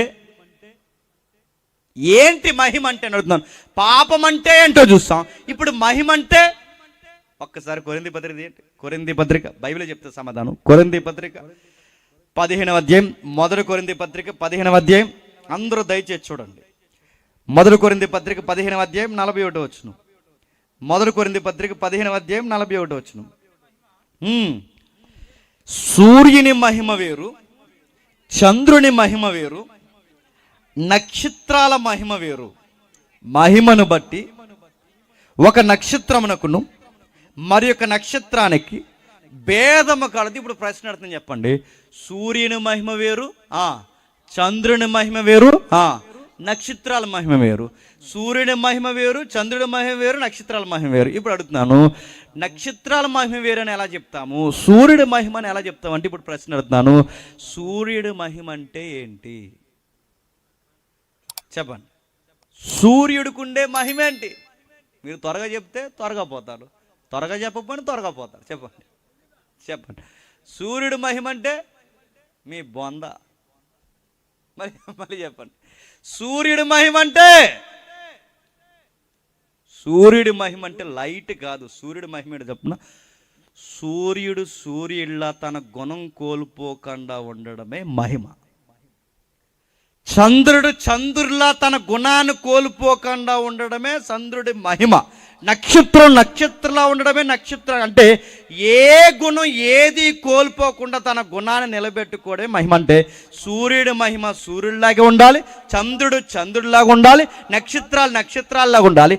ఏ గుణాన్ని అది కోల్పోకుండా ఉండాలి. ఇప్పుడు మీకు అర్థమైతే సూర్యుడికి ఉండే మహిమ సూర్యుడిలా ఉండాలి, నక్షత్రాల మహిమ నక్షత్రాలు ఉండాలి. ఇప్పుడు ప్రశ్న, మనిషికి మహిమ ఉండాలంటే మనిషి ఎలా ఉండాలి చెప్పండి చెప్పండి. సూర్యుడు సూర్యుడిలో ఉండడం సూర్యుడి మహిమ అయితే, చంద్రుడు చంద్రుడిలో ఉండడం చంద్రుడి మహిమ అయితే, నక్షత్రాలు ఉండడం నక్షత్రాల మహిమ అయితే, మనిషికుండే మహిమ ఏంటి? అది సూపర్. ఏంటి చెప్పండి. దేవుని ఇమేజ్ని కోల్పోకుండా దేవుడు పట్టిన లక్షణాలు కలిగి ఉండడమే మనిషికి మహిమ. ఇప్పుడు దీని డెఫినేషన్ చూద్దాం. అంటే దేవుడు పెట్టిన గుణగణాల్లో ఏం మహిమలు ఉన్నాయో ఒక్కసారి మత్తయి సువార్త తీయండి, మహిమ అర్థం ఎదుగుదాం. మత్తయి సువార్త ముగిద్దాం. మత్తయి సువార్త 11వ అధ్యాయం, మత్తయి సువార్త ముగిద్దాం. 11వ అధ్యాయం, మత్తయి సువార్త 11వ అధ్యాయం 12వ వచనం నుంచి చదువుదాం ఒకసారి. ఇంకా మనం పైకి వెళ్ళడానికి సందర్భం మనం అర్థం చేసుకుందాం. 7వ వచనం నుండి, వారు వెళ్ళిపోవచ్చుండగా ఎవరు? బాప్టిజం ఇచ్చి యోహాను శిష్యులు, వాళ్ళతో వచ్చిన కొంతమంది మనుషులు యేసు ప్రభు వారి దగ్గరకు వచ్చి కొన్ని క్వశ్చన్స్ అడిగి వాళ్ళు వెళ్ళిపోతున్నారు. ఏమని ఆయన్ని ప్రశ్న అడిగారంటే, రాబోవాడు నీవేనా, మరి ఒకని కొరకు మేము కనిపెట్టవలనా, ఇలాంటి క్వశ్చన్స్ అడిగారు. ఎవరు? యోహాను శిష్యులు, ఆయనతో కూడా కొంతమంది జనాంగం. వీళ్ళు అడిగి వాళ్ళు ప్రశ్నించి వెళ్ళిపోతున్నప్పుడు వారు వెళ్ళిపోవచ్చుండగా యేసు యోహాను గురించి జనసమూహంతో ఎలాగో చెప్పసాగను, మీరు ఏమి చూసుటకు అరణ్యానికి వెళ్ళితిరి? వాళ్ళని అడుగుతున్నాడు వచ్చిన వాళ్ళు ఏమని, మీరు నన్ను ప్రశ్న అడిగారు కదా, రాబోవాడు నీవేనా, మరి ఒకని కొరకు కనిపెట్టమని మీరు నన్ను ప్రశ్న అడిగారు కదా, మిమ్మల్ని నేను ప్రశ్న అడుగుతున్నాను ఏమనంటే, అసలు మీరు అరణ్యానికి వెళ్ళారుగా, మీరు ఏం చూడ్డానికి అరణ్యానికి వెళ్ళారు? రేట్ చేస్తున్నారు, ప్రశ్నలు అడుగుతున్నారు. ఏమని? ఏమి చూడ్డానికి అరణ్యానికి వెళ్ళారు? సన్నపు బట్టలు ధరించుకున్న మనుషున్నా, ఇంకా పైన అడుగుతున్నారు, గాలికి కదులుచున్న రెల్లునా? మరి ఏమి చూడవెళ్తారు? గాలి కదులున్న రెల్లు అంటే గడ్డి పరక. అంటే మీరు అరణ్యానికి వెళ్ళారుగా చూడడానికి. అరణ్యానికి వెళ్ళినప్పుడు మీరు గడ్డి పరకలు గాలి కదులుతున్నాయని చూడడానికి వెళ్ళారా? గడ్డి గాలికి ఎలా కదులుతా చూడడానికి కాదు కదా, గడ్డి చూడడానికి వెళ్ళలేదుగా. మీరు అరణ్యానికి ఎందుకు వెళ్ళారు? సన్నపు నార వస్త్రాలు ధరించుకున్న రాజకుమారులు ఉంటారని వెళ్ళారా? వాళ్ళు అరణ్యంలో ఎందుకుంటారు? వాళ్ళు ఎక్కడ ఉంటారు? ప్యాలెస్లు ఉంటారు. ఇప్పుడు బాగా వినండి, అరణ్యానికి మీరు ఎందుకు వెళ్ళారు? గడ్డి చూడడానికి కాదు. అరణ్యానికి మీరు ఎందుకు వెళ్ళారు? రాజకుమారులని రాజులను చూడడానికి కాదు. అరణ్యానికి మీరు ఎందుకు వెళ్ళారంటే ప్రవక్తను చూద్దామని వెళ్ళారు. ఆ ప్రవక్త ఎవరు? బాప్టిజం ఇచ్చు యోహాను. ఇప్పుడు బాప్టిజం ఇచ్చే యోహాను ప్రవక్త కనుక మీ పట్టణాలు, మీ గ్రామాలు, మీ పరిసర ప్రాంతాలన్నీ వదిలి ప్రవక్త గొప్పవాడని అరణ్యంలో ఉన్న ఆయన దగ్గర చూడడానికి వెళ్ళారే. ప్రవక్త కన్నా గొప్పవాడు మీ మధ్య ఉన్నాడు. ఇది కాంటెక్స్ట్. ఆ కాంటెక్స్ట్లో ప్రభు ఏమంటున్నాడంటే, మీరు అరణ్యానికి చూడడానికి వెళ్ళినప్పుడు సన్నపు బట్టలు ధరించుకున్న వారు రాజు గృహాల్లో ఉంటారు. సన్నపు నార వస్త్రాలు అంటే రాజులు వేసుకుంటారు. ఇప్పుడు గుర్తుపెట్టుకోండి, ఒక రాజుకి ఒక పేదోడికి తేడా ఎక్కడ తెలుస్తుందండి? చెప్పండి. వేసుకునే బట్టలను బట్టి. అంటే బట్టలు మనిషికి గౌరవాన్ని ఇస్తాయా అంటే చెప్పండి, ఇస్తాయి. అందుకే తినమైన బట్టలు వేసుకోవాలి. సిరిగిపోయిన ప్యాంట్ ఎదురండి. సిరిగిపోయిన ప్యాంట్ రేట్ ఎక్కువైపోయింది ఈ మధ్య. కాలు కడ తిరిగిపోతుంది, వెనకాల ఇంకే సీట్ల దగ్గర సిరిగిపోతుంది, అడి ఇప్పంత కనబడుతుంది. డైర్లు కనబడటం అదొక సిరిగిపోయే వేసినది. సొక్క తిరిగిపోతుంది, పైన తిరిగిపోతుంది. ఇంక ఈ సిరిగిపోయిన ఈడు సాలేదని ఐబ్రోస్ కూడా సింపేసుకున్నాడు. ఈడు ఇలా ఐబ్రోస్. ఇంకా నల్లజర్ల పిఎస్ ఆ బ్రదర్ ఎక్కడ ఉంటారు పోలీస్ స్టేషన్, మా బ్యాచ్మెంట్స్, వాళ్ళని అడగండి. ఇక్కడ గీతలు పెట్టుకుని, ఇక్కడ గీతలు పెట్టుకుని, ఇక్కడ నెక్కల మీద గీతలు పెట్టుకుని ఇలాంటి సన్నాసిగలను అందరినీ ఏమంటారు చెప్పిన? పోలీస్ భాషలో బ్లేడ్ బ్యాచ్ అంటారు. మళ్ళీ చెప్తున్నాను, ఈ నడుతున్నాను. తిన్నమైన బట్టలు వేసుకోవాలి. అంటే బట్ట మనిషికి గౌరవం ఇస్తుంది. నేను సిరి చెప్తున్నాను, మనిషికి బట్టల గౌరవాన్ని ఇస్తాయి. మీరు బట్టలు కొనుక్కుని బీరువాలు పెట్టుకోకండి, మంచి బట్టలు వేసుకోండి. చాలా మంది బట్టలు కొనుక్కుంటారు, వేసుకోరు. అదో పిసిని కొట్టేవారం వేసుకోరు. ఆ బీరువాలో పూజ చేస్తారు. అట్లా వేసుకోండి. నేను సిరి చెప్తున్నాను, ఇంట్లో ఉన్నప్పుడు మంచి బట్ట వేసుకోండి, బయటకు వచ్చినప్పుడు మంచి బట్టలు వేసుకోండి. మీరు బట్టలు తినంగా డ్రెస్ కోడ్ మెయింటైన్ చేస్తేనే మీ ఇంట్లో పుట్టిన పిల్లలు బట్టలు వేసుకోవడం వాళ్ళకి అర్థమవుద్ది. నువ్వు మసిగొట్లు వేసి తిరిగితే వాళ్ళు మసిలు రాసుకుని తిరుగుతారని చెప్తున్నాను. ఇంటికాడ ఉంటే చాలా మంది మొగలు చేసే పని చెప్తున్నా, ఆడుకో టవలు, ఆ బనీల మొక్క, ఆ సిరిగిపోయిన లింగి, ఇలా తిరిగితే నీ కుర్రోడు బట్టలు వేసుకోవడం వస్తుందా? ఈవిడ ఇంకా నైట్ పగల ఒకటి ఉందా, మాసిపోయిన గుడ్డ, ఇంకా అదేటని అడగండి. నడుతున్నాను, బట్టలు వేసుకోండి. నడుతున్నాను, బట్టలు మనిషి గౌరవాన్ని ఇస్తాయి. మీరు కావాలంటే పోలీస్ స్టేషన్, మీకు ఏ పోలీస్ స్టేషన్ వస్తున్నా అది కానీ పరిధిలోకి మీరు పోలీస్ స్టేషన్కి తెల్ల సొక్కావు, మంచి బ్రాండెడ్ ప్యాంట్ వేసుకుని టిప్ టాప్గా రెడీ అయ్యి ఒక కంప్లైంట్ లెటర్ పెట్టుకుని స్టేషన్కి వెళ్ళండి. గౌరవం వేరే లెక్క ఉంటుంది. అలా కాకుండా ఇక్కడ సిరిగిపోయి ఇది చెదిరిపోయి ఇలా వెళ్ళి అయ్యగారు మా కంప్లైంట్ తీసుకుంటే సాయంత్రం రారు అబ్బాయి అంటారు. గుర్తుపెట్టు, సిరి చెప్తున్నాను. అడుగుతున్నాను, వేసుకునే బట్టలు నీ పొజిషన్ చూపిస్తాయి. వేసుకునే బట్టలు నేను మళ్ళీ చెప్తున్నా, నీ గౌరవాన్ని పెంచుతాయి. బట్ట మనిషికి గౌరవాన్ని ఇస్తుంది. ఈ మాట ప్రభువు చెప్తున్నాడు. ఏమని? సన్నపు నారంటే ఈ సామాన్యుడు మనిషే, ఈ రాజు మనిషే. సామాన్యుడికి రాజుకి తేడా ఎక్కడ తెలుస్తుంది? ఇద్దరు మనుషులే. ఎక్కడ తేడా తెలుస్తుంది? వేసుకునే బట్టల్లో తేడా తెలుస్తుంది. అంటే మనిషికి బట్టలు మహిమనిస్తాయి. ఈ పాయింట్ గుర్తుపెట్టుకోండి. ఎందుకు చెప్తున్నాను? రెండవది, మనుషులకి టైం లేదు కనుక రెఫరెన్స్ మీరు ఇంటికి వెళ్ళి చూడండి. మనిషికి వస్తువులు కూడా గౌరవిస్తాయి. ఏవా? కొంతమంది మంచిగా పెట్టుకుంటే పర్లేదు, తగు మాత్రంగా. కొంతమంది ఎక్స్ట్రీమ్ వస్తువులు పెట్టుకుంటారు. ఆ మధ్య ఆడెవడో కేజీ వేసుకుని తిరుగుతున్నాడు మెల్లో. కేజీ బంగారం, కేజీలు వేసుకుని ఎత్తిపోయాడు. ఎవడో ఎత్తిపోయాడు. నేను వద్దా, మనిషికి గౌరవాన్ని ఇస్తా అంటే ఇస్తాయి. వస్తువులు గౌరవాన్నిస్తాయి. వాడే వస్తువుని బట్టి కూడా గౌరవం ఉంటుంది. ఒకసారి మా ఫ్రెండ్ వాళ్ళ పెళ్ళిలో నేను వాకింగ్ చెప్తున్నా. నాకు ఒక జబ్బు ఉంటుంది, ఎవరైనా కదిలినా సరిగ్గా వినకపోయినా నా ఎదురుగా కూర్చున్న వాళ్ళిద్దరూ మాట్లాడుకున్నా నేను వాకింగ్ చెప్పలేను. నా కోసం ఏదో మాట్లాడుకుంటారు అనుకుంటాను. నేను ఏదో వాకింగ్ తప్పు చెప్తున్నాను, ఏదో పదం తప్పు చెప్పాను అనుకుంటాను. అంటే స్పీకర్స్కి కొన్ని ప్రాబ్లమ్స్ ఉంటాయి. కొంతమందికి సౌండ్ సరిగ్గా లేకపోతే చెప్పలేరు, ప్రజెన్స్ సరిగ్గా లేకపోతే చెప్పలేరు. నాకుండే జబ్బు ఏంటంటే మీరు అటెన్షన్ లేకపోతే చెప్పలేను. నేను వాకింగ్ చెప్తున్నాను. నాకు వాక్యంలో ఈ 19 సంవత్సరాల సేవా జీవితంలో నాకు వాక్యంలో ఇబ్బందికరమైన డయాస్ ఏదైనా ఉందంటే పెళ్లి డయాసే. అక్కడ వాక్యం వినరు ఎవరు, కానీ వీళ్ళు పిలుస్తారు. మన వెనకాల ఉండలేం. మేము రామని చెప్పినా ఏదోలా పిలుస్తారు. వెళ్ళాం వాకింగ్ చెప్తున్నాం, అక్కడ దైవజన్లో ఆ రిజిస్ట్రేషన్ దైవజనులు ఉన్నారు, ఆయన నడిపిస్తున్నారు, అధ్యక్షులు నడిపిస్తున్నారు, అంతా నడిపిస్తున్నారు, అంతా బాగుంది. వాక్యం డేనికి వాక్యం, ఒక్కరు వాక్యం వినడానికి పెళ్ళిళ్ళకి బైబిల్ తెస్తారండి. నేను వింటారా? ఏం వినరు. ఇంక చచ్చిసైడ్ చెప్తున్నాను వాక్యం చెప్తుంటే ఈ కుర్రగాడితో కొంచెం గొడవ ఎందుకు వచ్చింది ఇందామన్నట్టు 4 ముక్కలు అందరూ వింటున్నారు. అలా అందరూ బాగానే వింటున్నారండి. ఒక ఆవిడ 70 సార్లు లెగిసింది. తెలిసిన ఆవిడ ఏమనలేం. మళ్ళీ లేచింది అస్తమాల లేచింది. ఆ పెళ్లి కొడుకు మా ఫ్రెండ్ వాళ్ళ తాళీకాడికి అత్త అవుద్ది. నా కోపం వచ్చి అడిగాను అయిన తర్వాత, రే ఎత్తుగా మీ అత్త అన్నిసార్లు లేచింది ఏమన్నా అంటే మళ్ళీ ఫీల్ అవుద్దంటే అప్పుడు అన్నాడు, అరే జేమ్స్ నీకు విషయం చెప్పినా మా అత్త ఎందుకు అన్నిసార్లు లేచిందంటే మా అత్త కొత్త నెక్లెస్ కొన్నదరా అన్నాడు. అని మీకు ఏమర్థం? ఇప్పుడు ఈ నెక్లెస్ పెళ్ళోళ్ళందరూ అందుకే లేచింది 70 సార్లు. పెళ్లి కూతురు కన్నా ఎక్కువ సార్లు లేచిపోయింది. నా మాట అర్థమవుతుంది. అంటే వస్తువు సోప్ అంటే గుర్తుపెట్టుకుంటే చూపిస్తే మనిషికి గౌరవం. అంటే అవును, వేసుకునే వస్తువులను బట్టి ఈ సొసైటీ గౌరవిస్తుంది, వేసుకునే బట్టలను బట్టి చెప్పండి ఈ సొసైటీ గౌరవిస్తుంది. ఇంకా ఏమిస్తుంది? ఒక్కసారి ఆదికాండం 45వ అధ్యాయం తీయండి. 45వ అధ్యాయం త్వరగా ముగిద్దాం. ఆదికాండం 45వ అధ్యాయం 13వ వచనం. ఆదికాండం 45వ అధ్యాయం 13వ వచనం. ఐగుప్తిలో నాకు కలిగిన సమస్త ఘనత. ఇప్పుడు చెప్పండి, ఘనత అన్న చెప్పండి, మహిమన్న ఒక్కటా కదా? చెప్పండి. ఒక్కటే. ఘనత, మహిమ ఇవన్నీ పేరు అని పర్యాపదాలు ఒకే అర్థాన్ని ఇచ్చేవి. ఇప్పుడు చెప్పండి, ఒకరికేమో యేసుప్రభు అంటున్నాడు బట్టలు ఘనతనిస్తాయి, మహిమనిస్తాయి. ఒకరికేమో వస్తువులు మహిమనిస్తాయి. మరికొంతమందికి ఇక్కడ అధికారం మహిమిస్తారు. ఇవ్వదా? ఈ ఏరియా ఎమ్మెల్యే గారు ఎవరన్నా తెలియదు కానీ నెక్స్ట్ మళ్ళీ ఈయన గెలిస్తే గౌరవం ఉంటుంది. మళ్ళీ ఈయన గెలవకపోతే ఆడు చూసి చూన్నట్టు పోతాడు. ఇన్ని కలెక్టర్ గారు ఫామ్లో ఉన్నంతసేపు గౌరవిస్తారు. కలెక్టర్ గారు రిటైర్ అయిపోతే కనీసం ఆయన మంచితనం గుర్తుపెట్టుకుంటారా? ఎమ్మెల్యే గారు మంచితనం గుర్తుపెట్టుకుంటారా? ఆఫీసర్ మంచితనం, ఆఫీసర్ అయినా అధికారి అయినా వాళ్ళు చేసిన మంచి గుర్తుపెట్టుకోరు. దేన్ని బట్టి గౌరవిస్తారు చెప్పండి?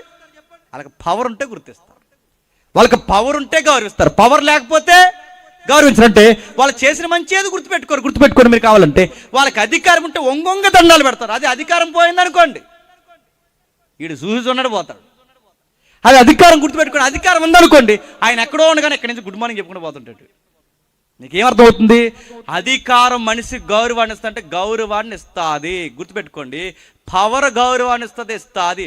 అధికారం గౌరవం ఇస్తుంది, బట్ట గౌరవం ఇస్తుంది, వస్తువులు గౌరవం ఇస్తున్నాయి. ఇంకా ఏం గౌరవిస్తా అంటే మీరు ఇంటికి వెళ్ళి చదవండి, ఆ సామెతలు ఉంటుంది. ఇతరుల తప్పులు మనము క్షమించుట మనకి ఘనత అని ఉంది. ఏంటట? మనకు హామ్ చేసిన ఉంటారు చూస్తారా, మనకి ఏదో ఇబ్బంది కలిగించిన వాళ్ళు ఉంటారు. మన కళ్ళ ఎదుకు వచ్చినప్పుడు కూడా వాళ్ళని ఏమనకుండా వాళ్ళని క్షమించేస్తాను చూసారు, అది మనకు ఘనత. ఎంత మంచోడని అంటారు చూసారు.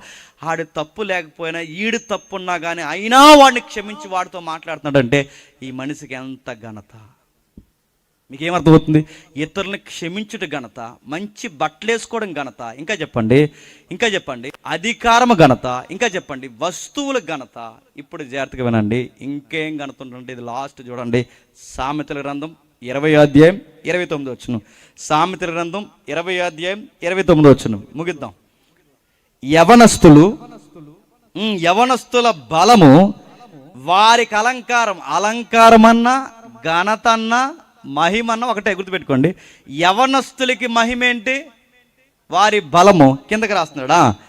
తలమెరుపు. చెప్పండి, వృద్ధులకు కిరీటం. ఇప్పుడు చెప్పండి, ఒకరికి వస్త్రాలు ఘనత, చెప్పండి ఒకరికి అధికారము ఘనత, చెప్పండి ఒకరికి వస్తువుల ఘనత, చెప్పండి ఇతరులని క్షమించుట ఘనత. ఇక్కడ యవనస్తులకి బలము ఘనత. ఇప్పుడు యవనస్తులు మిమ్మల్ని అందరిని అడుగుతున్నాను, కొంచెం జాగ్రత్తగా నా మాట వినండి. యవనస్తుల్లా ఉన్నారా? అంకుళ్ళు అయిపోయారు. అంకుళ్ళు మన పెద్దోళ్ళని చూడండి, 3 పిల్లల కన్నా కత్తిలాగా బంతులాగా ఉన్నారు. నీకు ఇంకా పెళ్ళిలే పెటాకలీడు. ఇంత గోనపట్ట వచ్చింది వీడికి, అప్పుడు ఇంత పొట్టాలు వచ్చిందండి వీడికి. ఇంత పొట్టేసినాడు. పెళ్లి చూపులకు వెళ్తే ఆడనే అడిగారంట, ఏమని ఇంకా పెళ్లి కూడా రాలేదని ఆడనే అడిగారంట. ఆడనే ఇంకేమైపోలన్నాడు, నువ్వు అంకులువా యవనస్తులువా? నువ్వు యంగ్ బాయ్ అంటే ఫిట్గా ఉండాలి. మళ్ళీ చెప్తాను, ఫిట్నెస్ ఉండాలి. 2వ కేటగిరీ ఉంది యవనస్తుల్లో. ఏలవడు? ఒకడికేమో పట్ట లూజు బాడీ, మరొకడు బక్క ఇలా ఎగిరిపోతుంటాడు. ఇలా ఆ ఫిట్నెస్ ఏంటంటే ఆ పిక్క లేదు, నీ భుజబలం లేదు, నడుతున్న ఈ చెస్ట్ ఏమీ లేదు. అసలు నువ్వు యవనస్తువేనా? ఆ ఎండిపోయిన బోరేంటి? ఆ నడువేంటి? నడుతున్నాను ఓ 25 కేజీలు సిలిండర్ మోయగలవు నువ్వు. మీ ఆవిడ మోయమంటే ఆవిడకి ఏదైనా కాలుతో మోతావు, చంపేసి పోతావు ఆవిడ. నువ్వు నడుతున్నావు ఆవిడ నడుతున్నా. నీ భార్యకి ఏం జరిగితే ఎత్తుకోగలవా? ఓ సిలిండర్ మోయగలవు, బకెట్ నీరు మోయగలవా? నడుతాడు. ఒకడే పూర్తిగా ఎండిపోయిన నక్కలా ఉంటాడు, ఒకడు పూర్తిగా లేవలేకుండా ఉంటాడు ఇంత పట్టేసుకుని. ఎవడొస్తున్నాడు చెప్పిన ఫిట్ కూడా మళ్ళీ చెప్తున్నాను. నువ్వు తినే తిండి సరిగ్గా ఉండాలని సిరి చెప్తాను. చెత్త తినడం మానే. ఇంట్లో అమ్మా నాన్న ఉండి తిను, ఎంత తినాలో అంత పని చేయి. పనికి తగ్గ తిండి, తిండికి తగ్గ పని. చూస్తే ఎవనొస్తాడని ఇట్టే నిన్ను గుర్తుపట్టాలి. అది నీకుందా? సామెతలు చెప్తుంది. మనిషికి ఘనత ఏంటో చెప్తున్నా, వాడి బలం మళ్ళీ చెప్తున్నాను, వాడి ఫిట్నెస్ వాడికి ఘనత, వాడి గౌరవం మళ్ళీ చెప్తున్నాను, వాడికి వస్త్రం ఘనత, ఒకరికి అధికారం ఘనత, మరొకరికి ఇతరులను క్షమించడం ఘనత, ఒకరికి వస్తువు ఘనత, మరొక వ్యక్తికి వాడి బలము ఘనత. మరొకటి రాస్తున్నాడు కింద, సీనియర్స్కి ఘనత ఏంటో తెలుసా? చెప్పండి. వాళ్ళు పండిపోయిన వాళ్ళ తెల్లెంటుకలు ఘనత. కానీ ఏం చేస్తారు? కాటికి రాసేస్తారు. ఇదో బ్యాచ్. కాటికి రాసేస్తున్నావు మొహమా, తెలుస్తుంది నువ్వు రాసేసావు మొఖానికి కాటికని. మాకు అర్థమవుతుంది. మీసాలు రాస్తావు, ముక్కులు రాస్తావు, బయట రాస్తావు అని. ఒక ఆయన ఇట్లు రాస్తాడండి. ఇట్లు నేను అడుగుతున్నాను దేనికి? నేను అడుగుతున్నాను తెల్ల వెంట్రుకలు బాగుంటాయి. నేను సిరి చెప్తున్నాను, తెల్ల వెంట్రుకలు బైబిల్ చెప్తుంది, నేను చెప్తున్నాను బాగుంటాయి. తెల్ల వెంట్రుకలు ఉంచండి. ఎడవడ ఏమిటి వచ్చేది ఇప్పుడు వస్తుందో లేదో నాకు తెలియదు, కానీ తెల్ల వెంట్రుకలు పీకేకండి, అలా గోదరేజాయిలు కట్ చేయండి, ఇలా కలపండి, రాయండి, 3 వారాలు గ్యారంటీ అన్నాడు. రాయండి, శరం మీద వచ్చేస్తే రాయండి నేను చెప్తున్నాను. ఎలా ఉన్న ఎంటుకలు తెల్లగా ఉంచండి. నేను అడుగుతున్నాను. ఇప్పుడు నేను మాట్లాడుతున్న మాట కొంతమందికి వెయిట్ అనిపించదు, ఎందుకంటే నేను యంగ్గా ఉన్నాను కాబట్టి కొంచెం అనిపిస్తుంది. అదే ఇదే సబ్జెక్ట్ ఎవరైనా పెద్ద అయినా తల పండిపోయిన ఆయన వచ్చి మాట్లాడితే, ఆయన తల పండిపోయిన ఆయన వయసు, ఆయన మాట్లాడుతుంటే ఒక్కొక్క మాటకి ఎంత వాల్యూ ఉంటుందో చెప్పిన ఆయన సీనియర్. ఆయన అక్కడ సీనియర్స్ మాట్లాడితే వెయిట్ ఉంటుంది. అంటే నా మాటకి వెయిట్ ఎక్కడ కనబడుతుంది చెప్పిన, నా లుక్లో గుర్తుపెట్టుకుని. పండిపోయిన తల అంటే తలే పండిపోయిందంటే జీవితంలో కూడా అన్ని విషయాల్లో పండిపోయాడు. ఆ మాటకు విలువ ఉంటుంది, ఆ మాటకు గౌరవం ఉంటుంది. అలాంటి గౌరవాన్ని నువ్వు కాటికి రాసేస్తున్నావు అంటే నేను చేయాలి చెప్పు, నేను అడుగుతున్నా. అందుకే వృద్ధులకు అనుభవం గుర్తుపెట్టుకోండి. వృద్ధులకు అనుభవము ఘనత, యవనస్తులకి బలము ఘనత, ఒకరికి వస్త్రాల ఘనత, ఒకరికి అధికారం ఘనత. ఇప్పుడు చెప్పండి, ఇన్ని మహిమలు ఉన్నాయి. నేను ముగిస్తున్నాను జాతకమేనండి.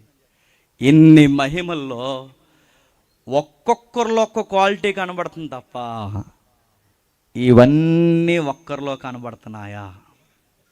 కనబడితే ఎలా ఉంటుంది చెప్పండి. బలమున్నవాడికి అనుభవం ఉండి, అనుభవం ఉన్నవాడికి బలం ఉండి, బలం ఉన్నవాడికి అధికారం ఉండి, అధికారం ఉన్నవాడికి క్షమించే గుణం ఉండి, క్షమించే గుణం ఉన్నవాడికి మంచి వస్త్రాలు ఉండి, ఇవన్నీ ఒక్కడిలో ఉంటే నడుతున్నాను. ఆ ఒక్కడు ఎలా ఉంటాడు? ఇంకా అడుగుతున్నాను చెప్పండి. అనుభవం ఉన్నవాడికి ఏమో ఆలోచన ఉండి, ఆలోచన ఉన్నవాడికి క్షమించే గుణం ఉండి, క్షమించే గుణం ఉన్నవాడికి డబ్బు ఉండి, డబ్బు ఉన్నవాడికి అధికారం ఉండి, ఇవన్నీ ఒక్కడుకుంటే, ఈ ఒక్కడికి ఉన్నవాడు అవన్నీ ఒక్కడుకుంటే, ఆ ఒక్కడ చాలండి, ఆ అధికారం ఒక్కడ చాలండి, ఆ ఏరియా బాగుపడిపోతుంది. ఎందుకంటే వాడు పంచుతాడు, అధికారిగా మంచి పని చేస్తాడు, వాడు బలం ఉంటుంది, వాడికి అనుభవం ఉంటుంది, వాడికి అన్నీ తెలుసు. ఒక్కడొక ఏరియాలు ఉంటే ఏరియా బాగుపడిపోతే, నేను మళ్ళీ అడుగుతున్నాను, ఇవన్నీ ఒక్కొక్కరిలో ఒకటి ఉండడం కాదు, ఇవన్నీ ఒకప్పుడు చెప్పండి మనలో ఉండేవి, అయిపోయాయి.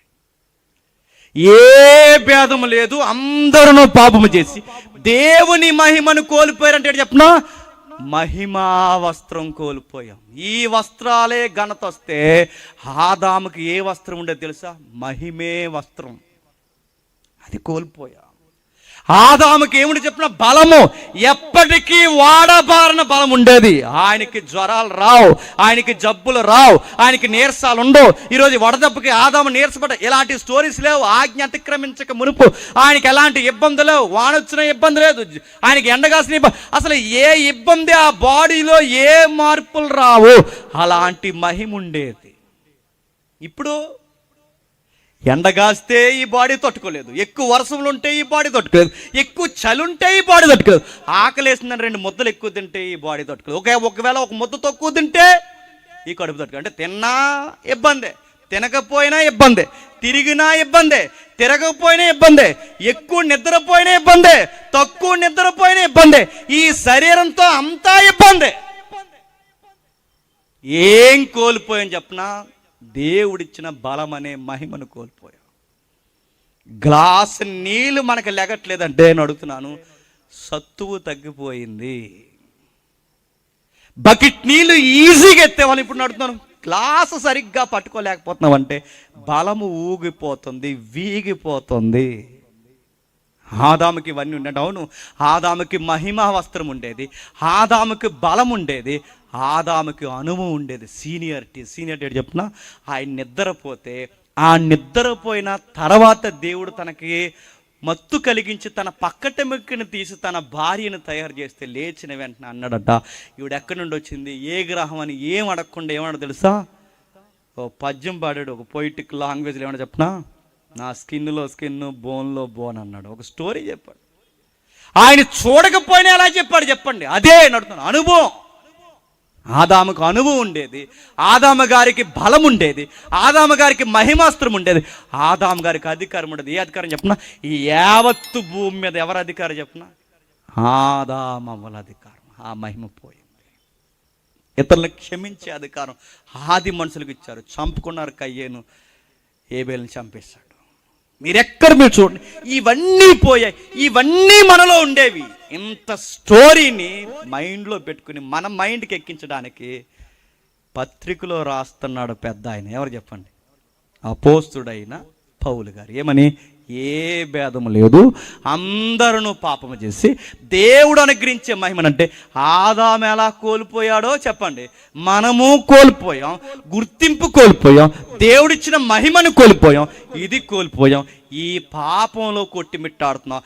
ఈ పోయింది మళ్ళీ దేవుడు మనకి చెప్పండి ఇవ్వాలనుకుంటున్నాడు. అందుకు యేసుప్రభువు నమ్మాలి. ఎందుకు యేసుక్రీస్తునంటే అసలు మన లైఫ్ ఇది కాదు. ఈ వారం బాగుంటాం, వచ్చే వారానికి భాగం. 2 సంవత్సరాల క్రితం ఫోటో మీరు చూసుకోండి, ఇప్పుడు మళ్ళీ ఫోటో చూసుకోండి, ఎంత వ్యత్యాసం కనబడుతుందంటే ఏదో ఎక్కడికో పోతున్నట్టు మీకు అనిపించట్లేదా? నిన్న ఏం వారం అండి? ఆదివారం. ఈరోజు ఏం వారం అండి? సోమవారం. రేపు మంగళవారం. అడుగుతున్నాం, ఈ వారాలు ఎక్కడికి పోతున్నాయండి? నెల అయిపోతుంది, సంవత్సరం అయిపోతుంది, రోజులు అయిపోతున్నాయి, గంటలు అయిపోతున్నాయి, నిమిషాలు అయిపోతున్నాయి, సెకండ్స్ అయిపోతున్నాయి అంటే ఎక్కడికి పోతున్నాం? సావుకు పోతున్నాం. గుర్తెట్టుకోండి. పరిగెడుతున్నాం, పరిగెడుతున్నాం, ఎక్కడ పోతున్నాం? చావుని ఎదుర్కోవడానికే పోతున్నాం. నువ్వు ఎంత డబ్బు దాచినా సావుని ఎదుర్కొంటావు, నువ్వు ఎంత టాలెంట్ సంపాదించినా సావుని ఎదుర్కొంటావు. అది సంపాదించుకోవడానికి పోతున్నానికి బైబిల్ అంది. మట్టే గనక చెప్పండి, మట్టి అయిపోతాం. ఈ ప్రేమలు ఒక రోజు ఆగిపోతాయి, నడుతున్నాను. ఈ నవ్వులు ఒక రోజు ఆగిపోతాయి, ఈ యొక్క సహవాసాలు ఒక రోజు ఆగిపోతాయి. ఈరోజు కొట్టుకుంటున్నాం, తిట్టుకుంటున్నాం, వాడాలాగా వీడియోలాగా నిన్ను పేర్లు పెట్టుకుంటున్నామే, ఇవన్నీ ఒకరు నిశ్శబ్దం అయిపోతాయి. ఏంటి దాని పేరంటే మట్టే గనక మట్టి అయిపోతాం. అసలు ఎందుకు ఈ ప్రాబ్లం వచ్చిందంటే మిస్ అయిపోయాం, మిస్ ఇన్ ద మార్క్.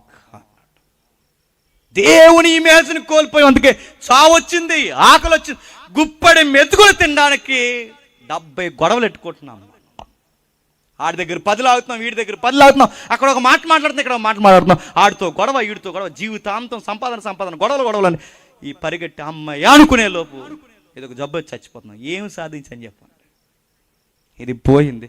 మళ్ళీ ఆ లైఫ్ రావాలి. ఏ లైఫ్? ఆదాము పండు తెంచక ముందు ఉందే లైఫ్. ఆ లైఫ్ కావాలంటే ఆకలేసినా తినకపోయినా ఏమీ కాని జీవితం ఉంది, తిన్నా ఏమీ కాని జీవితం ఉంది, ఎండున్నా ఏమీ కాని, వర్షం పడినా ఏమీ కాదంటే ఒక నిత్యమైన జీవితం ఉండేది. ఆ జీవితం కావాలి. ఆ జీవితం అలా ఉంటుందని ఆదాము తర్వాత మళ్ళీ ఎవరు చూపించారంటే ఆదాము చెడగొట్టిన ఆ జీవితాన్ని మరొక ఆదాం భూమి మీకు వచ్చాడు. ఆయన పేరు కడపటి ఆదాం. ఆయన పేరు నజరైడైన యేసు. ఏం చూపించాడు ఆయన? వచ్చి ఏం చూపించాడు తెలుసా? మరణించాడు, పాపాలకి స్వస్తి పలికాడు, ఆయన తిరిగి లేచాడు. తిరిగి లేచి రిజరెక్షన్లో ఏం చూపించాడో తెలుసా? ఇదిగో ఈ లైఫే మీకుండేదని చెప్పాడు ఆయన. మూయబడిన తలుపులు మూయబడి ఉండగా లోపలికి వచ్చాడు. చూస్తున్న మనుషులు చూస్తుండగా పైకి వెళ్ళాడు. చూస్తున్న మనుషులు చూస్తుండగా మళ్ళీ కిందకి దిగాడు. కనబడుతున్నాడు, కనబడకుండా మాయమవుతున్నాడు. ఏంటా లైఫ్ అంటే దాని పేరు మహిమా జీవితం అంటారు. ఈ లైఫే ఆదాముకుండేది, ఇది పోగొట్టాడు. ఇది మీకు కావాలంటే నా యందు విశ్వాసం ఉంచిన వాడు, ఆదాము తెచ్చిన పాప జీవితం వల్ల చచ్చిన, నా యందు విశ్వాసం ఉంచిన వాడు మరణించినను తిరిగి లేస్తాడు. నాలాగే తిరిగి లేస్తాడు. నేనే మహిమలో ఉంటున్నానో అదే మహిమిస్తాను. ఇది ఎలా ఇస్తున్నా ప్రభు అంటే ఏమీ లేదు, ఫ్రీ అన్నాడు. అంతే. ఎలా ఫ్రీ ప్రభు అంటే నమ్మితే చాలంతే. ఈయన నమ్మితే అవును, ఆయన పుట్టాడని నమ్మాలి, ఆయన మరణించాడని నమ్మాలి, ఆయన తిరిగి లేచాడని నమ్మాలి. దీని పేరు సువార్త. ఇది నమ్మాలి. మళ్ళీ నేడో రేపో మేఘాల మీద నా కోసం వస్తాడని నమ్మాలి. ఇది నమ్మితే నీ ఆత్మ శరీరం నశించిపోకుండా నువ్వు నిద్రించినను నేను తిరిగి లేపుతాడు. యేసు ప్రభువుని ఎందుకు నమ్మాలంటే ఇల్లు వస్తుందా, వాకులు వస్తుందా, డబ్బులు వస్తాయా, పిల్లలు పుడతారు, ఇవన్నీ కాదు. ఎప్పటికీ నాశనం కాని ఒక జీవితం వస్తుంది, అంతుకు నమ్మాలి. ఆదాము పోగొట్టిన జీవితం మళ్ళీ వస్తుంది, అంతుకు నమ్మాలి. ఎప్పటికీ కన్నీరు లేని జీవితం వస్తుంది, చావు లేని జీవితం వస్తుంది. ఎండ వాన ఏ వడగాలి, సూర్యుని ఎండ అయిన ఏ వడగాలి లేని ఒక నిత్యమైన జీవితం వస్తుంది. ఎప్పుడు నవ్వులుతుండే జీవితం వస్తుంది. ఆ జీవితంలో ఎవరుంటారై అంటే గొర్రెపిల్ల సదాకాలం మనతో ఉంటాడు, దేవుడు సదాకాలం మనతో ఉంటాడు. ఆ లైఫ్ ఎలా ఉంటుంది? అచ్చు ఏదేని మనం లాంటి జీవితం మళ్ళీ రాబోతుంది, అంతుకు నమ్మాలి. ఇది మిస్ అయిపోయాం. ఎవరన్నారు? పౌలు గారు. ఏ భేదము లేదు, అందరూ పాపం చేసి చెప్పండి దేవుడు అనుగ్రహించి మహిమను పొందలేకపోతున్నారు. మించిపోయింది ఏమి లేదు. ఆ మహిమ ఇంకా ఎదురు చూస్తుంది. ఆ మహిమ నీకు రావాలి అంటే నీ కొరకు మరణించి తిరిగి లేచిన యేసును నమ్మితే చాలు, ఉచితంగా నీకు అనుగ్రహిస్తాడు. చాలామంది వంకర ప్రశ్న అడుగుతారు, నేను ముగిస్తాను. ఆ వంకర ప్రశ్న ఏంటంటే యేసు ప్రభు నమ్ముకోకపోతే నరకానికి పోతామంటారంటే, నమ్ముకోకపోతే పోరు. నీకు ప్రశ్న అడుగు కూడా రాదు. నీకు నమ్ముకోకపోతే పోరు. నరకానికి పోయే మనకి ఒకే ఒక దిక్కు ఎవరో చెప్పనా? యేసు ప్రభు. ఆ ఆప్షన్ కూడా నువ్వు వద్దంటున్నావు. నువ్వు ఆల్రెడీ రిజర్వేషన్ క్యాండిడేట్ ఎక్కడికి చెప్పండి?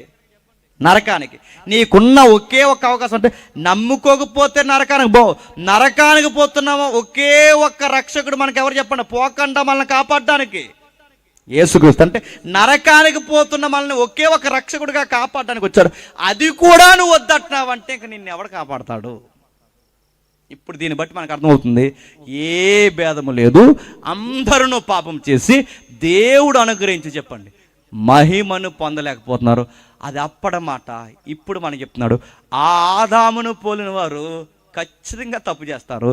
ఈ ఆదామునందు నమ్మి బాప్టిజం పొంది తిరిగి లేచిన వారు నీతికి పడి జీవిస్తారు.